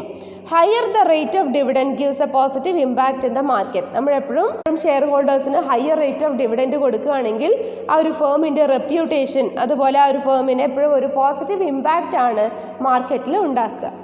അപ്പോൾ അതെന്താണ്, ഒരു ഡിവിഡൻഡ് ഡിസിഷൻസിന് കാരണമാണ്. ഇനി അടുത്തത് access to capital market. Reputed companies generally have easy access to the capital market and therefore they may depend less on retained earnings to finance their growth. അപ്പോൾ ഒരുപാട് നല്ല പൊസിഷനിലുള്ള കമ്പനീസ് ആണെങ്കിൽ അവരെന്ത് ചെയ്യും, ക്യാപിറ്റൽ മാർക്കറ്റിലേക്ക് അവർക്ക് എപ്പോഴും ആക്സസ് ഉള്ളത് കൊണ്ട് തന്നെ അവരെന്ത് ചെയ്യും, റീറ്റെയിൻഡ് ഏർണിങ്സിനെ അധികം ഡിപ്പെൻഡ് ചെയ്യില്ല. That they may declare high rate of dividend than small companies. അപ്പോൾ അതുകൊണ്ട് തന്നെ എന്ത് ചെയ്യും, അവർ ആ ഒരു മാർക്കറ്റ് കണ്ടീഷനൊന്നും നോക്കില്ല. സ്മോൾ കമ്പനീസിൻ്റെ പോലെയല്ല, ഹയർ റേറ്റ് ഓഫ് ഡിവിഡൻഡ് ആയിരിക്കും റെപ്യൂട്ടഡ് കമ്പനീസിൽ ഉണ്ടായിരിക്കുക. അപ്പോൾ ആ ഓരോ ഓർഗനൈസേഷൻസിൻ്റെയും ക്യാപിറ്റൽ മാർക്കറ്റിലേക്കുള്ള ആക്സസ് നോക്കിയിട്ടാണ് ഡിവിഡൻഡ് ഡിസിഷൻസ് എടുക്കുന്നത്. ഇനി അടുത്തത് ലീഗൽ കൺസ്ട്രെയിൻസ്. കൺസ്ട്രെയിൻസ് എന്ന് പറഞ്ഞാൽ എന്താ, റെഗുലേഷൻസ് അല്ലെങ്കിൽ നിയമങ്ങൾ. While declaring dividends, the companies have to follow the restrictions laid down by Companies Act. അതായത് ഒരു കമ്പനി ഡിവിഡൻഡ് ഡിക്ലെയർ ചെയ്യുമ്പോൾ ആ ഒരു കമ്പനീസ് ആക്റ്റിൽ പറയുന്ന പ്രൊവിഷൻ അല്ലെങ്കിൽ കൺസ്ട്രെയിൻസ് എന്താണോ അതിനനുസരിച്ചാണ് എന്ത് ചെയ്യുന്നത്, ആ ഒരു ഡിസിഷൻസ് എടുക്കുന്നത്. ഓക്കെ, അടുത്തതാണ് contractual constraints. While granting loans to a company, sometimes the lender may impose certain restrictions on the payment of dividend in future. അതായത് ഒരു കമ്പനിയിൽ നിന്നും ലോൺ അതായത് ഒരു കമ്പനിക്ക് ലോൺ കൊടുക്കുകയാണെങ്കിൽ അവിടെ എന്ത് ചെയ്യും, ആ ലെൻഡർ ചിലപ്പോൾ ചില സമയത്ത് എന്തെങ്കിലും റെസ്ട്രിക്ഷൻസ് ആ ഒരു ഡിവിഡൻഡ് കൊടുക്കുന്നതിൽ പറയാം. അതായത് ഒരു കമ്പനിക്ക് ലോൺ കൊടുക്കുകയാണെന്ന് വിചാരിക്കാം. അപ്പോൾ ആ ഒരു ലോൺ കൊടുക്കുന്ന വ്യക്തി പറയാണ്, എനിക്ക് എല്ലാ മാസവും ഇത്ര രൂപ തന്നെ ഡിവിഡൻഡ് ആയിട്ട് കിട്ടണം എന്നുള്ള ഒരു കോൺട്രാക്റ്റ്.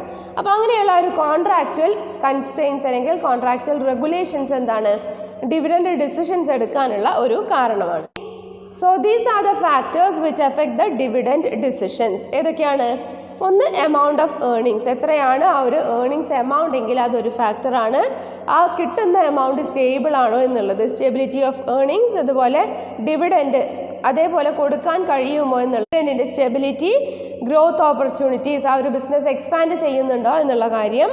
ക്യാഷ് ഫ്ലോ പൊസിഷൻ, എങ്ങനെയാണ് ബിസിനസ്സിൻ്റെ ക്യാഷ് ഇൻഫ്ലോ ക്യാഷ് ഔട്ട്ഫ്ലോ എന്നുള്ളത്. അതുപോലെ share holders preference, taxation policy, stock market reaction, access to capital market, legal constraints, contractual constraints.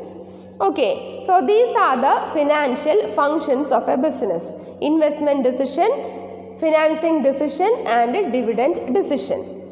Ini next topic ആണ് financial planning. When the process of planning employed in finance, it is called financial planning. എന്താ financial planning എന്ന് പറഞ്ഞാൽ ആ ഒരു business ഓർഗനൈസേഷനിലെ finance plan ചെയ്യുക, അത് തന്നെയാണ് financial planning. That is when the process of planning is employed in finance, it is called financial planning. It involves the estimation, procurement, utilisation and administration of fund. അതായത് ബിസിനസ്സിൻ്റെ finance plan ചെയ്യുന്നതാണ് financial planning എന്ന് പറഞ്ഞു.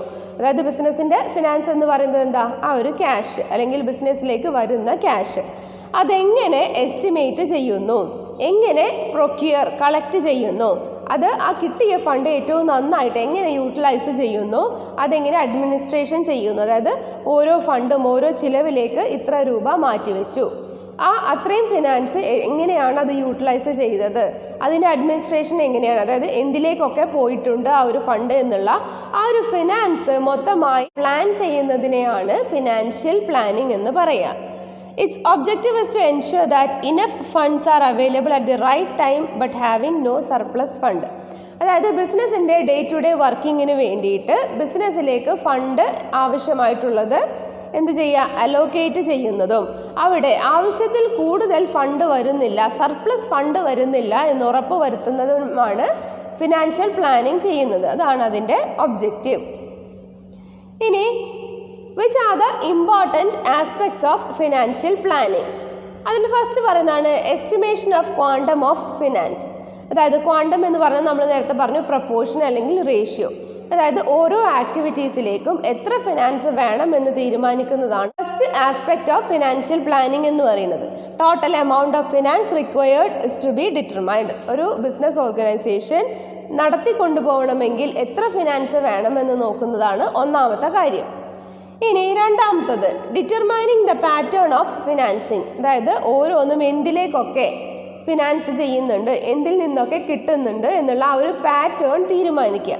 Proportion of various securities to be issued is to be determined. അതായത് ആ ഒരു business ഓർഗനൈസേഷനിലേക്ക് different securities issue ചെയ്യുന്നതിൻ്റെ ആ ഒരു പ്രൊപ്പോർഷൻ എത്രയാണ് എന്ന് നോക്കുക. അതായത് ഇക്വിറ്റി ഷെയർസ് ആയിട്ട് എത്ര വേണം, പ്രിഫറൻസ് ഷെയർസ് ആയിട്ട് എത്ര വേണം, ഡിബെഞ്ചർ എത്ര വേണം, ലോൺ എത്ര വേണം എന്നുള്ള ആ ഒരു ഡിഫറെൻറ്റ് ആസ്പെക്ട്സ് എന്താണ് എന്നുള്ളത് പ്ലാൻ ചെയ്യുക. ഇനി അടുത്താണ് proper utilisation of finance. Effective utilisation of finance must be ensured through effective policies and programmes. അപ്പോൾ ഓൾറെഡി എന്ത് ചെയ്തിട്ടുണ്ട്, ആ ഒരു ബിസിനസ്സിന് വേണ്ട ഫണ്ട് ഏതൊക്കെയാണ് എന്ന് ഇപ്പോൾ അലോക്കേറ്റ് ചെയ്ത് വെച്ചിട്ടുണ്ട്. ഇനി ഈ അലോക്കേറ്റ് ചെയ്തത് ഏറ്റവും പ്രോപ്പറായിട്ട് യൂട്ടിലൈസ് ചെയ്യുക എന്നുള്ളതാണ് നെക്സ്റ്റ് ആസ്പെക്റ്റ് ആയിട്ട് പറയുന്നത്. Okay, so these are the important aspects of financial planning. ഇനി അടുത്തതാണ് ടൈപ്സ് ഓഫ് ഫിനാൻഷ്യൽ പ്ലാനിങ്. അതിൽ ഫസ്റ്റ് പറയുന്നതാണ് long term financial planning. It focuses on capital expenditure for long term growth and investment in business. അതായത് ഒരു ബിസിനസ്സിൻ്റെ finance long ഡ്യൂറേഷനിലേക്ക് വേണ്ടി plan ചെയ്യുന്നതിനെയാണ് ലോങ് ടേം ഫിനാൻഷ്യൽ പ്ലാനിങ് എന്ന് പറയുക. അതായത് യൂഷ്വലി ഒരു 3 to 4 ഇയേഴ്സിലേക്ക് വേണ്ട കാര്യങ്ങൾ ബഡ്ജറ്റ് ചെയ്യുന്നതാണ് എന്ത്, ഫിനാൻഷ്യൽ പ്ലാനിങ്. ഇനി അതിലെ തന്നെ രണ്ടാമത്തെ കാറ്റഗറിയാണ് ഷോർട്ട് ടേം ഫിനാൻഷ്യൽ പ്ലാനിങ്. അതായത് in the form of budget 1 ഇയറോ അല്ലെങ്കിൽ 1 ഇയറിൽ താഴെയോ ഉള്ള കാര്യങ്ങൾക്ക് വേണ്ടി ആ ഒരു ഫിനാൻസ് പ്ലാൻ ചെയ്യുന്നതിനെയാണ് ഷോർട്ട് ടേം ഫിനാൻഷ്യൽ പ്ലാനിങ് എന്ന് പറയാം. ഇതൊക്കെയാണ് 2 types ഓഫ് ഫിനാൻഷ്യൽ പ്ലാനിങ്. ഇനി അടുത്തതാണ് which are the objectives of financial planning. അപ്പോൾ അതിലെ ഫസ്റ്റ് ഒബ്ജക്റ്റീവ് അല്ലെങ്കിൽ എന്തിനു വേണ്ടിയിട്ടാണ് ഇങ്ങനെ ഒരു ബിസിനസ് ഓർഗനൈസേഷൻസിലെ ഫണ്ട് പ്ലാൻ ചെയ്യുന്നത്. അപ്പോൾ ഒന്നാമത്തെ കാര്യം to ensure availability of fund whenever required. അതായത് എപ്പോഴാണോ ആ ഒരു ഫണ്ടിന് ആവശ്യമുള്ളത് ആ ആവശ്യമുള്ള സമയത്ത് ഫണ്ടിൻ്റെ അവൈലബിലിറ്റി ഉറപ്പുവരുത്താൻ വേണ്ടിയിട്ടാണ് ഒന്നാമത്തെ ഒബ്ജക്റ്റീവ് എന്ന് പറയുന്നത്. It includes estimation of fund four long term and short term needs of the organisation. ആ ഒരു ബിസിനസ് ഓർഗനൈസേഷൻ്റെ ലോങ് ടേം നീഡ്സ് എന്താണ്, ഷോർട്ട് ടേം നീഡ്സ് എന്താണ് എന്ന് മനസ്സിലാക്കി അതിനനുസരിച്ച് ആ സമയാസമയങ്ങളിൽ ആ ഒരു ആവശ്യം നിറവേറ്റാൻ വേണ്ടി ബിസിനസ്സിൽ ഫണ്ട് ഉണ്ടോ എന്നുള്ളത് ഉറപ്പുവരുത്തുക. അതാണ് ഒന്നാമത്തെ ഒബ്ജക്റ്റീവായിട്ട് പറയുന്നത്. രണ്ടാമത്തത് to ensure that the firm does not raise resources unnecessarily. അതായത് ആ ഒരു ഫേമിൻ്റെ ആവശ്യങ്ങൾക്കല്ലാതെ ആ ഒരു ഫേമിലെ റിസോഴ്സസ് വീണ്ടും റേസ് ചെയ്യുന്നുണ്ടോ എന്നുള്ളത് നോക്കാൻ വേണ്ടി. അതായത് to ensure that the firm does not raise resources unnecessarily. ആവശ്യമില്ലാതെ ആ ഒരു ഫേം റിസോഴ്സസ് റേസ് ചെയ്യുന്നില്ല എന്ന് ഉറപ്പുവരുത്താൻ വേണ്ടിയിട്ട്. It will help to minimize the loss due to idle fund in the organization. അതായത് ആ ഒരു ഓർഗനൈസേഷനിലെ ഐഡിൽ ഫണ്ട് എന്ന് പറയുമ്പോൾ നിശ്ചലമായിട്ടുള്ള ആ ഒരു ഫണ്ട് ഇല്ല എന്ന് ഉറപ്പുവരുത്താൻ വേണ്ടിയിട്ടാണ്. അതാണ് രണ്ടാമത്തെ ഒബ്ജക്റ്റീവായിട്ട് പറയുന്നത്. So these two are the objectives of financial planning. ഇനി which are the importance of financial planning. ഒന്നാമതാണ് forecasting. It helps the organization to foresee the future financial requirements in advance. അതായത് നമുക്കറിയാം ഫിനാൻഷ്യൽ പ്ലാനിങ് ചെയ്യുന്നത് ഒന്നാമതായിട്ട് നമുക്ക് ഫ്യൂച്ചറിൽ വരുന്ന എന്തെങ്കിലും loss ഉണ്ടെങ്കിൽ അത് മീറ്റ് ചെയ്യാൻ വേണ്ടിയിട്ട് ഫിനാൻഷ്യൽ പ്ലാനിങ് ചെയ്യുന്നു. അപ്പോൾ ഒന്ന് ഫോർകാസ്റ്റ് ചെയ്യാൻ, അതായത് ഫ്യൂച്ചർ നീഡ്സ് മനസ്സിലാക്കാൻ വേണ്ടിയിട്ട്. രണ്ടാമത്തത് അവോയ്ഡിങ് അൺസർട്ടനിറ്റീസ്, അതായത് അനിശ്ചിതത്വം ഒഴിവാക്കാൻ വേണ്ടി. It helps in meeting unexpected situations by arranging necessary fund. ഒരു ബിസിനസ് എന്ന് പറയുന്നത് അവിടെ റിസ്ക് എന്നത് എന്താണ്? കോമൺ ആണ്. അപ്പോൾ ഏത് സമയത്തും അൺഎക്സ്പെക്റ്റഡ് ലോസസോ അൺഫോർസീൻ കണ്ടിജൻസീസോ വരാം. അപ്പോൾ ഇങ്ങനെയുള്ള കാര്യങ്ങൾ വരുമ്പോൾ അത് മീറ്റ് ചെയ്യാൻ വേണ്ടിയിട്ട്, ഇങ്ങനെയുള്ള അൺസർട്ടനിറ്റീസ് അവോയ്ഡ് ചെയ്യാൻ വേണ്ടിയിട്ട് ഫിനാൻഷ്യൽ പ്ലാനിങ് ബിസിനസ് ഓർഗനൈസേഷനിൽ അഡോപ്റ്റ് ചെയ്യാം. ഇനി അടുത്തതാണ് കോർഡിനേഷൻ. കോർഡിനേഷൻ എന്താ? It helps to coordinate the activities of all departments in the organisation by allotting them necessary funds in time. അതായത് ഒരു ബിസിനസ്സിൽ ഒരുപാട് ഡിപ്പാർട്ട്മെൻറ്റ്സ് ഉണ്ടാവും. ഈ എല്ലാ ഡിപ്പാർട്ട്മെൻറ്റ്സിൻ്റെയും ആക്ടിവിറ്റീസ് ഒരേ സമയം കോർഡിനേറ്റ് ചെയ്ത് കൊണ്ടുപോകാൻ, അതായത് സമയാസമയങ്ങളിൽ എല്ലാ ഡിപ്പാർട്ട്മെൻറ്റ്സും ഒരേപോലെ മുന്നോട്ട് പോകാൻ എന്തുണ്ട്? ഫിനാൻഷ്യൽ പ്ലാനിങ് ആവശ്യമാണ്. ഇനി അടുത്തത് reduces wastage. Through proper planning about the financial requirements helps to reduce wastages and duplication of efforts. നമുക്കറിയാം എപ്പോഴും പ്ലാനിങ് ഉണ്ടെങ്കിൽ അവിടെ വേസ്റ്റേജ് റെഡ്യൂസ് ചെയ്യും. പ്രോപ്പർ പ്ലാനിങ്ങിലൂടെയാണ് ഒരു ബിസിനസ് ഓർഗനൈസേഷൻ ഏറ്റവും നന്നായിട്ട് മുന്നോട്ട് കൊണ്ടുപോകാൻ കഴിയുക. അപ്പോൾ ഇവിടെ വേസ്റ്റേജ് റെഡ്യൂസ് ചെയ്യാൻ ബിസിനസ് ഓർഗനൈസേഷനിലെ ഫണ്ടിൻ്റെ ആണെങ്കിലും പ്രോഡക്റ്റിൻ്റെ കേസിലൊക്കെ ആണെങ്കിലും വേസ്റ്റേജസ് റെഡ്യൂസ് ചെയ്യാൻ ഒരു പരിധിവരെ ഫിനാൻഷ്യൽ പ്ലാനിങ് ഹെൽപ്പ് ചെയ്യുന്നു. അതുപോലെ easy evaluation. It helps to evaluate the actual performance of the organization based on the plans formulated in advance. അപ്പോൾ നമ്മളൊരു കാര്യത്തിലേക്ക് വേണ്ടി ഇത്ര രൂപ മാറ്റിവെച്ചു. അപ്പോൾ ആ ഒരു കാര്യം ചെയ്ത് കഴിയുമ്പോൾ നമ്മൾ ഇവാലുവേറ്റ് ചെയ്യും. അതായത് നമ്മൾ അതിലേക്ക് വേണ്ടി മാറ്റിവെച്ച എമൗണ്ട് തന്നെയാണോ അതിന് വന്ന കോസ്റ്റ്.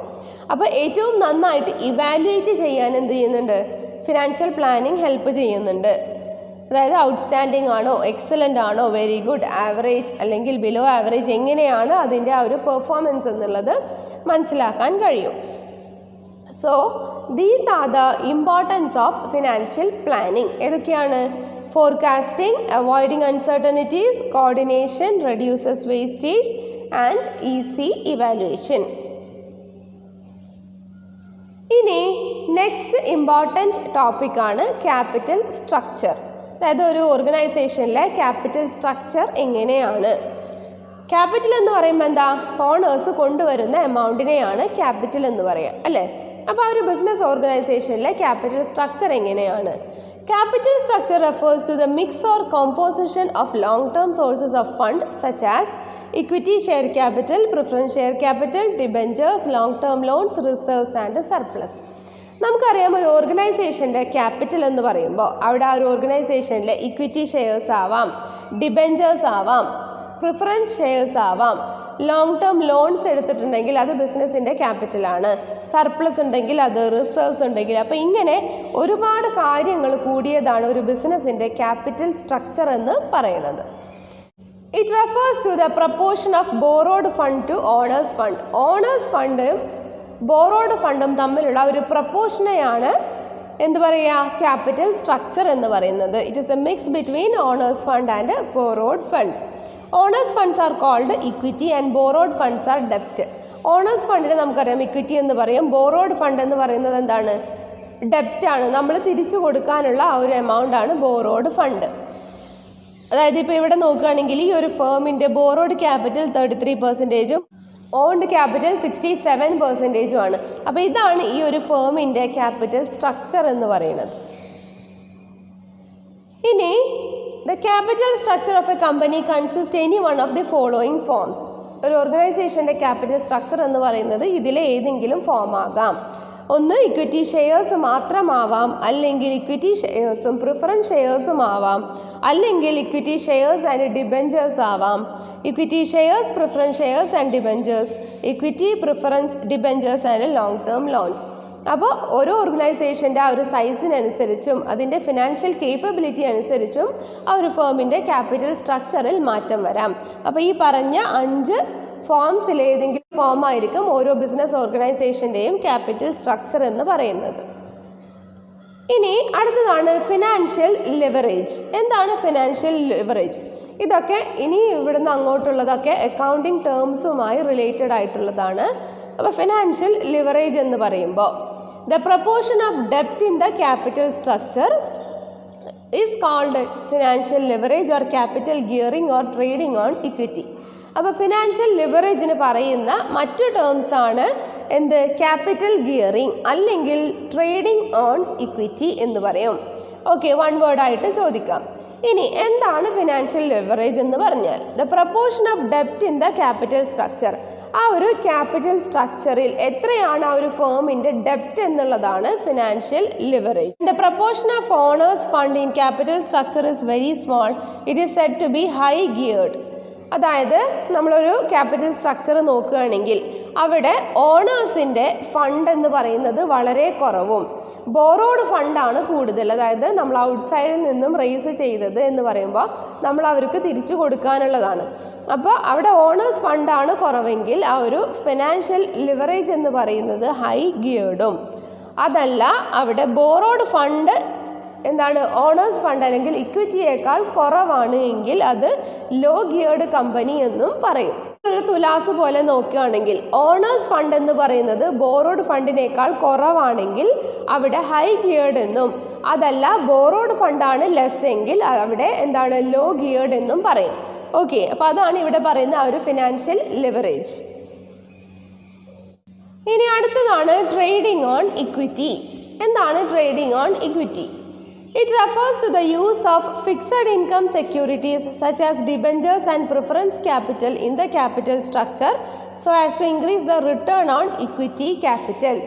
ഒരു ബിസിനസ് ഓർഗനൈസേഷൻ്റെ ഇക്വിറ്റി ക്യാപിറ്റൽ ഇൻക്രീസ് ചെയ്യാൻ വേണ്ടി ആ ഒരു ഓർഗനൈസേഷൻ്റെ ക്യാപിറ്റൽ സ്ട്രക്ചറിൽ എന്ത് ചെയ്യാണ്? ഫിക്സഡ് ഇൻകം സെക്യൂരിറ്റീസ് ആയ ഡിബെഞ്ചേഴ്സും പ്രിഫറൻസ് ക്യാപിറ്റലും ഇൻക്ലൂഡ് ചെയ്യുന്നതിനെയാണ് ട്രേഡിംഗ് ഓൺ ഇക്വിറ്റി എന്ന് പറയുക.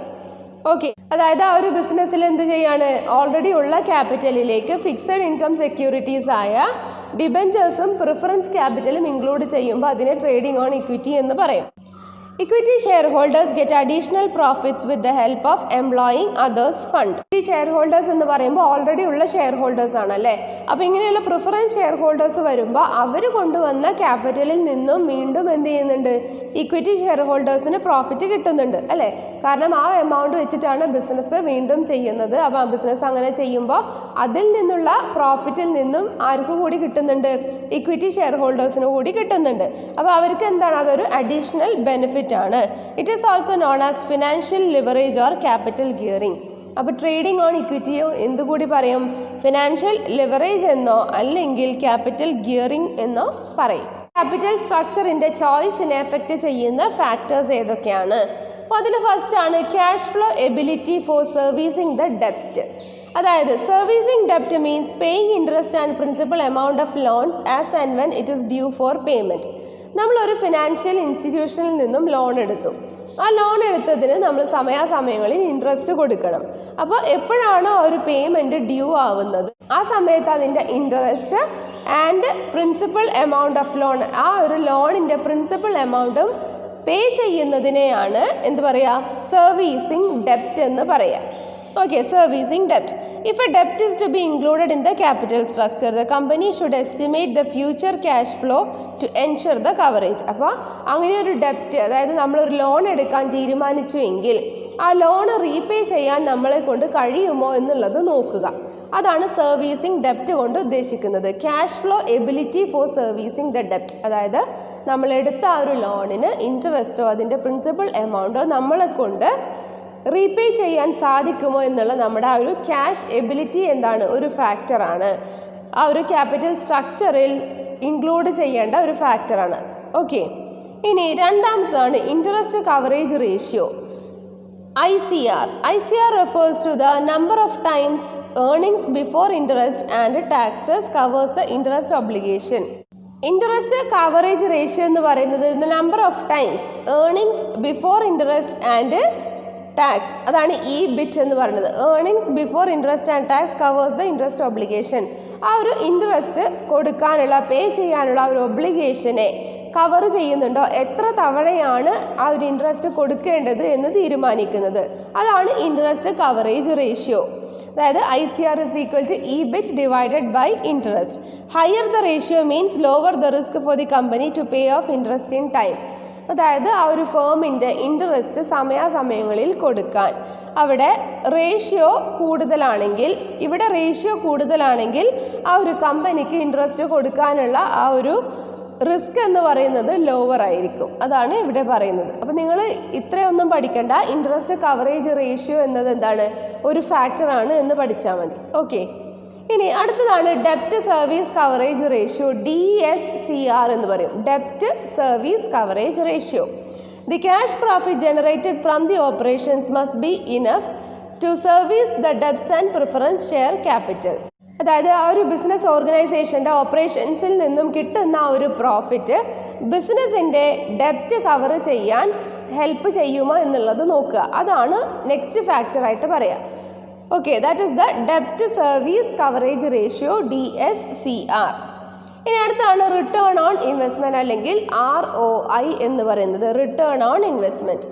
If ROI is higher than the rate of interest for debt, borrowed fund can be increased in capital structure. Otherwise, increase in equity portion is good. Debenture holders അല്ലെങ്കിൽ share holders തന്ന എമൗണ്ടിന് തിരിച്ച് അവർക്ക് rate of return കൊടുക്കണം.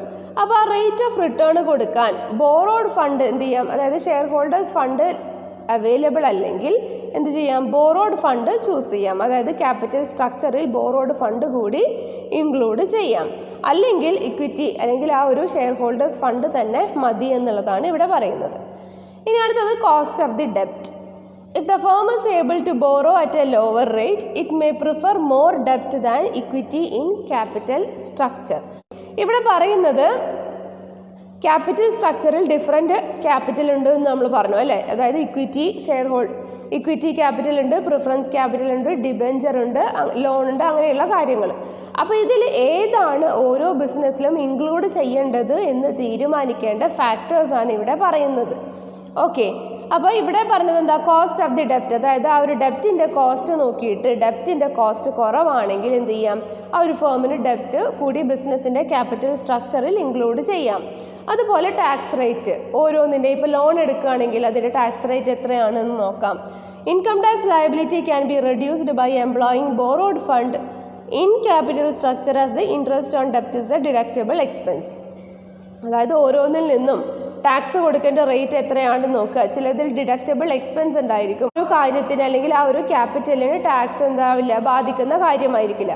അപ്പോൾ അങ്ങനെയുള്ള deductible expense ഉണ്ടോ എന്ന് നോക്കി അതിന് ടാക്സ് ലെവി ചെയ്യണോ എന്ന് നോക്കിയിട്ട് എന്ത് ചെയ്യാം, ആ ഒരു ഓർഗനൈസേഷനെ ഏത് ക്യാപിറ്റൽ സ്ട്രക്ചറാണ് ഇൻക്ലൂഡ് ചെയ്യേണ്ടത് എന്ന് തീരുമാനിക്കാം. അപ്പോൾ ടാക്സ് റേറ്റ് ഒരു ഫാക്ടറാണ്. അതുപോലെ cost of equity. When a company increases ഡെപ്റ്റ് in their capital structure, the financial risk faced by the equity shareholders may increase. Consequently, their desired rate of return may increase so that the company cannot use debt beyond a point. അതായത് ചില സമയത്ത് എന്ത് ചെയ്യാൻ പറ്റില്ല, ഡെപ്റ്റ് include ചെയ്യാൻ കഴിയില്ല. കാരണം എന്താ, ചില സമയത്ത് ആ ഒരു കമ്പനി ഡെപ്റ്റ് ഇൻക്രീസ് ചെയ്യുകയാണെങ്കിൽ അല്ലെങ്കിൽ ക്യാപിറ്റൽ സ്ട്രക്ചറിൽ ഡെപ്റ്റ് കൂട്ടുകയാണെങ്കിൽ ഫിനാൻഷ്യൽ റിസ്ക് ഫേസ് ചെയ്യുക എന്നുള്ളത് കൂടുതലാണ് അല്ലേ. ആ ഒരു ഡെപ്റ്റിന് തിരിച്ചു കൊടുക്കേണ്ടി വരും. അപ്പോൾ അങ്ങനെ അവരുടെ ഡിസൈഡ് റേറ്റ് ഓഫ് റിട്ടേൺ എന്ത് ചെയ്യും, ഇൻക്രീസ് ചെയ്യും. അപ്പോൾ ആ ഒരു കമ്പനിക്ക് ഒരു പോയിന്റിനപ്പുറം എന്ത് ചെയ്യാൻ പറ്റില്ല, ഡെപ്റ്റ് ഇൻക്രീസ് ചെയ്യാൻ കഴിയില്ല. പിന്നീട് ആ ഒരു ഡെപ്റ്റ് കവർ ചെയ്യാൻ കഴിഞ്ഞില്ലെങ്കിൽ അത് ആ ഒരു കമ്പനിയുടെ ഫിനാൻഷ്യൽ പൊസിഷനെ വരെ ബാധിക്കും. അപ്പോൾ എല്ലാ സമയത്തും ഡെപ്റ്റ് ഇൻക്ലൂഡ് ചെയ്യാൻ കഴിയില്ല. അതാണ് കോസ്റ്റ് ഓഫ് ഇക്വിറ്റി. ഇനി അടുത്തത് ഫ്ലോട്ടേഷൻ കോസ്റ്റ്. ഫ്ലോട്ടേഷൻ കോസ്റ്റ് എന്ന് പറയുമ്പോൾ നമ്മൾ നേരത്തെ പറഞ്ഞു, the cost incurred four floating or securities such as brokerage, underwriting commission, etc. It is generally less in case of debt. അതായത് ഫ്ലോട്ടേഷൻ കോസ്റ്റ് എന്ന് പറയുമ്പോൾ പബ്ലിക്കിൻ്റെ കയ്യിൽ നിന്നും ഷെയർസ് ഇഷ്യൂ ചെയ്യുമ്പോൾ ആ ഒരു കമ്പനിക്ക് വരുന്ന ചിലവുകളെയാണ് ഫ്ലോട്ടേഷൻ കോസ്റ്റ് എന്ന് പറയാം. അതായത് കമ്മീഷൻ ആവാം, ബ്രോക്കറേജ് ആവാം, അണ്ടർ റൈറ്റിംഗ് ആവാം, ലീഗൽ ഫീസ് ആവാം, രജിസ്ട്രേഷൻ ഫീസ് ആവാം. അങ്ങനെ ആ ഒരു കമ്പനിക്ക് ഔട്ട്സൈഡിൽ നിന്നും ഷെയർസ് റേസ് ചെയ്യുമ്പോൾ വരുന്ന ചിലവുകളെ ഫ്ലോട്ടേഷൻ കോസ്റ്റ് എന്ന് പറയും. അപ്പോൾ ആ ഒരു ഫ്ലോട്ടേഷൻ കോസ്റ്റ് നോക്കിയിട്ട് ഏതാണോ ക്യാപിറ്റൽ സ്ട്രക്ചറിൽ ഇൻക്ലൂഡ് ചെയ്യേണ്ടത് എന്ന് തീരുമാനിക്കാം. അതുപോലെ റിസ്ക് കൺസിഡറേഷൻ. അതായത് business has two type of risk, financial risk and business risk. It must be considered while choosing a suitable capital structure. ബിസിനസ്സിന് എന്തുണ്ട്, ഫിനാൻഷ്യൽ റിസ്ക് ഉണ്ട്, ബിസിനസ് റിസ്ക് ഉണ്ട് അല്ലേ. ഫിനാൻഷ്യൽ റിസ്ക് എന്ന് പറയുമ്പോൾ ഇൻട്രസ്റ്റ് പേ ചെയ്യണം, current share ഹോൾഡേഴ്സിന് dividend കൊടുക്കണം, റീപേയ്മെൻറ്റ് ഓഫ് ഡെപ്റ്റ്, ഇതൊക്കെ എന്താണ് ഫിനാൻഷ്യൽ റിസ്ക് ആണെങ്കിൽ ബിസിനസ് റിസ്ക് എന്ന് പറയുന്നത് ഓപ്പറേറ്റിംഗ് റിസ്ക്, ഡെയിലി അതായത് ഡേ ടു ഡേ വർക്കിങ്ങിന് വേണ്ട ഫണ്ട് കണ്ടെത്തുന്നത് എന്താണ്? ഒരു ബിസിനസ് റിസ്ക് ആണ്. അപ്പോൾ ഏത് ക്യാപിറ്റൽ സ്ട്രക്ചറാണ് ചൂസ് ചെയ്യേണ്ടത് എന്ന് തീരുമാനിക്കുന്ന ഒരു ഫാക്ടറാണ് റിസ്ക് കൺസിഡറേഷൻ. ആ ഒരു ബിസിനസ് ഓർഗനൈസേഷൻ്റെ റിസ്ക് എങ്ങനെയാണെന്ന് നോക്കിയിട്ട് വേണം എന്ത് ചെയ്യാൻ, ഏത് ക്യാപിറ്റൽ സ്ട്രക്ചറാണ് എന്നത് ഇൻക്ലൂഡ് ചെയ്യാൻ. ഇനി അടുത്തത് flexibility. The capital structure should be capable of being adjusted according to the needs of changing condition. ഓരോ ബിസിനസ് കണ്ടീഷൻ എന്ത് ചെയ്യും, എപ്പോഴും ചേഞ്ച് ചെയ്തുകൊണ്ടിരിക്കും. അപ്പോൾ അതിനനുസരിച്ച് വേണം ക്യാപിറ്റൽ സ്ട്രക്ചർ ഫിക്സ് ചെയ്യാൻ. To maintain flexibility, the company should maintain some borrowing power to take care of unforeseen circumstances. അതായത് നമ്മൾ എക്സ്പെക്റ്റ് ചെയ്യാത്ത എന്തെങ്കിലും സിറ്റുവേഷൻ വരുമ്പോൾ അത് ഫേസ് ചെയ്യാൻ വേണ്ട ഒരു ക്യാപിറ്റൽ സ്ട്രക്ചർ എപ്പോഴും ആ ഒരു കമ്പനി കണ്ടെത്തിയിരിക്കണം. അപ്പോൾ ഫ്ലെക്സിബിലിറ്റി എന്നതൊരു ഇമ്പോർട്ടൻറ്റ് ഫാക്ടറാണ്. ഇനി അടുത്തതാണ് കൺട്രോൾ. അതായത് if the control of the management is to be retained, ഡെപ്റ്റ് financing is recommended for raising additional fund. അതായത് ആ ഒരു ബിസിനസ് ഓർഗനൈസേഷന് തോന്നുകയാണ് ആ ഒരു ബിസിനസ് ഓർഗനൈസേഷൻ്റെ ഫണ്ട് വളരെ നന്നായിട്ട് തന്നെ എന്ത് ചെയ്യാം, കൺട്രോൾ ചെയ്ത് പോവാമെന്ന് തോന്നിക്കഴിഞ്ഞാൽ ആ ഒരു ബിസിനസ് ഓർഗനൈസേഷന് ഡെപ്റ്റ് എന്ത് ചെയ്യാം, ക്യാപിറ്റൽ സ്ട്രക്ചറിൽ ഇൻക്ലൂഡ് ചെയ്യാം. അപ്പോൾ കൺട്രോൾ എന്നത് ഒരു ഫാക്ടറാണ്. ഇനി അടുത്തത് റെഗുലേറ്ററി ഫ്രെയിംവർക്ക്. അതായത് rules and regulation named by SEBI etcetera must be considered while choosing a capital structure. ഒരു ക്യാപിറ്റൽ സ്ട്രക്ചർ ചൂസ് ചെയ്യുമ്പോൾ എന്താണ്, അവിടെ ആ ഒരു സെബി, അതായത് Securities and Exchange Board of India പറയുന്ന ആ ഒരു റൂൾസ് ആൻഡ് റെഗുലേഷൻസ് കൂടി നോക്കിയിട്ട് വേണം എന്ത് ചെയ്യാൻ, ഏത് ക്യാപിറ്റൽ സ്ട്രക്ചറാണ് ഇൻക്ലൂഡ് ചെയ്യേണ്ടത് എന്ന് തീരുമാനിക്കാൻ. അതുപോലെ അടുത്തതാണ് stock market condition. During depression in capital market, investors will prefer fixed interest bearing securities for safety, and hence it is not advisable to issue shares that time. In a booming situation, issue of share will be more preferable. നമ്മൾ നേരത്തെ പറഞ്ഞു എന്താണ്, market കണ്ടീഷൻസിൻ്റെ കാര്യം. ആ ഒരു market condition high ലെവലിലാണ് നിൽക്കുന്നതെങ്കിൽ എന്ത് ചെയ്യാം, കൂടുതൽ ഷെയർസ് നമുക്ക് വിറ്റ് പോകുമെന്ന് എക്സ്പെക്റ്റ് ചെയ്യാം. പക്ഷേ ഡൾ കണ്ടീഷൻ ആണെങ്കിൽ അവിടെ സെക്യൂരിറ്റീസിനൊന്നും എന്തുണ്ടാവില്ല, നമ്മൾ വിചാരിച്ച അത്ര മൂവിങ് ഉണ്ടായിരിക്കില്ല. അപ്പോൾ ആ ഒരു മാർക്കറ്റ് കണ്ടീഷൻസ് നോക്കിയിട്ട് വേണം എന്ത് ചെയ്യാൻ, ക്യാപിറ്റൽ സ്ട്രക്ചറിൽ ഏതാണ് ഇൻക്ലൂഡ് ചെയ്യേണ്ടത് എന്ന് തീരുമാനിക്കാൻ. ഇനി അടുത്തതാണ് capital structure of other companies. മറ്റു കമ്പനീസിൻ്റെ ക്യാപിറ്റൽ സ്ട്രക്ചർ എങ്ങനെയാണ് എന്നുള്ളതും നോക്കിയിട്ടാണ് നമ്മുടെ കമ്പനിയിൽ ഏത് ക്യാപിറ്റൽ സ്ട്രക്ചറാണ് ഇൻക്ലൂഡ് ചെയ്യേണ്ടത് എന്ന് തീരുമാനിക്കാൻ. Capital structure followed by other companies in the same industry may be adopted by considering whether they are in conformity with the industry norms or not. അതായത് മറ്റു ഓർഗനൈസേഷൻസിൻ്റെ കൂടി കൺസിഡർ ചെയ്തിട്ട് വേണം നമ്മൾ ഏതാണ് അഡോപ്റ്റ് ചെയ്യേണ്ടത് എന്ന് തീരുമാനിക്കാൻ. Okay, so these are the factors affecting capital structure. ഏതൊക്കെയാണ്? First, cash flow ability for servicing the ഡെപ്റ്റ്. സർവീസിങ് ദ ഡെപ്റ്റ് എന്ന് പറയുമ്പോൾ നമ്മളെടുത്ത ആ ഒരു എമൗണ്ട് അതിന് റീപേ ചെയ്യാൻ സാധിക്കുമോ എന്നുള്ളത്. Interest coverage ratio, ഡെപ്റ്റ് service coverage ratio, return on investment, cost of ഡെപ്റ്റ്, tax rate, cost of equity, flotation cost, risk consideration, flexibility, control, regulatory framework, stock market condition, capital structure of other companies. ഇനി next ടോപ്പിക്കാണ് fixed capital and working capital. നമ്മൾ അക്കൗണ്ടൻസിയിൽ പഠിക്കുന്ന കാര്യമാണ് fixed capital and working capital അല്ലേ. അതായത് ഒരു business ഓർഗനൈസേഷൻ്റെ capital എന്ന് പറയുന്നത് രണ്ട് തരത്തിലാണ്. ഫിക്സഡ് ക്യാപിറ്റൽ ഉണ്ട്, വർക്കിംഗ് ക്യാപിറ്റൽ ഉണ്ട്. ഇനി എന്താണ് ഫിക്സഡ് ക്യാപിറ്റൽ എന്ന് പറയുന്നത്? Fixed capital represents a long-term investment which needed to acquire fixed assets like land and building, plant and machinery, vehicles, etc. Benefits of which are expected to be received over a number of years in future. അതായത് fixed capital എന്ന് പറയുമ്പോൾ ഒരു ബിസിനസ്സിലെ fixed assets acquire ചെയ്യാൻ വേണ്ടി അതിലേക്ക് മാറ്റി വെച്ചിരിക്കുന്ന ഒരു ക്യാപിറ്റലിനെയാണ് ഫിക്സഡ് ക്യാപിറ്റൽ എന്ന് പറയാം. ഫിക്സഡ് അസറ്റ്സ് എന്ന് പറയുമ്പോൾ land and building, plant and machinery, നേരത്തെ പറഞ്ഞ ഫാക്ടേഴ്സ്, ഫർണിച്ചർ, എക്യുപ്മെൻറ്റ്സ്, അങ്ങനെയുള്ള കാര്യങ്ങളൊക്കെയാണ് ബിസിനസ്സിൻ്റെ ഫിക്സഡ് അസറ്റ്സ്. ഫിക്സഡ് അസറ്റ്സ് വാങ്ങിക്കാൻ വേണ്ടി മാറ്റിവെച്ചിട്ടുള്ള ആ ഒരു ലോങ് ടേം ഇൻവെസ്റ്റ്മെൻറ്റിനെയാണ് ഫിക്സഡ് ക്യാപിറ്റൽ എന്ന് പറയാം. ഇനി management of fixed capital. It refers to the allocation of the firm's capital to different products or assets which will have a long term implications in the business. ആ ഒരു ബിസിനസ്സിലെ long term ആവശ്യങ്ങൾക്ക് വേണ്ടി ആ ഒരു ബിസിനസ്സിൻ്റെ ക്യാപിറ്റലിനെ ഡിഫറെൻറ്റ് പ്രൊജക്ട്സോ അല്ലെങ്കിൽ different അസറ്റ്സോ ആക്കി അലോക്കേറ്റ് ചെയ്യുന്നതിനെയാണ് മാനേജ്മെൻറ്റ് ഓഫ് ഫിക്സഡ് ക്യാപിറ്റൽ എന്ന് പറയാം.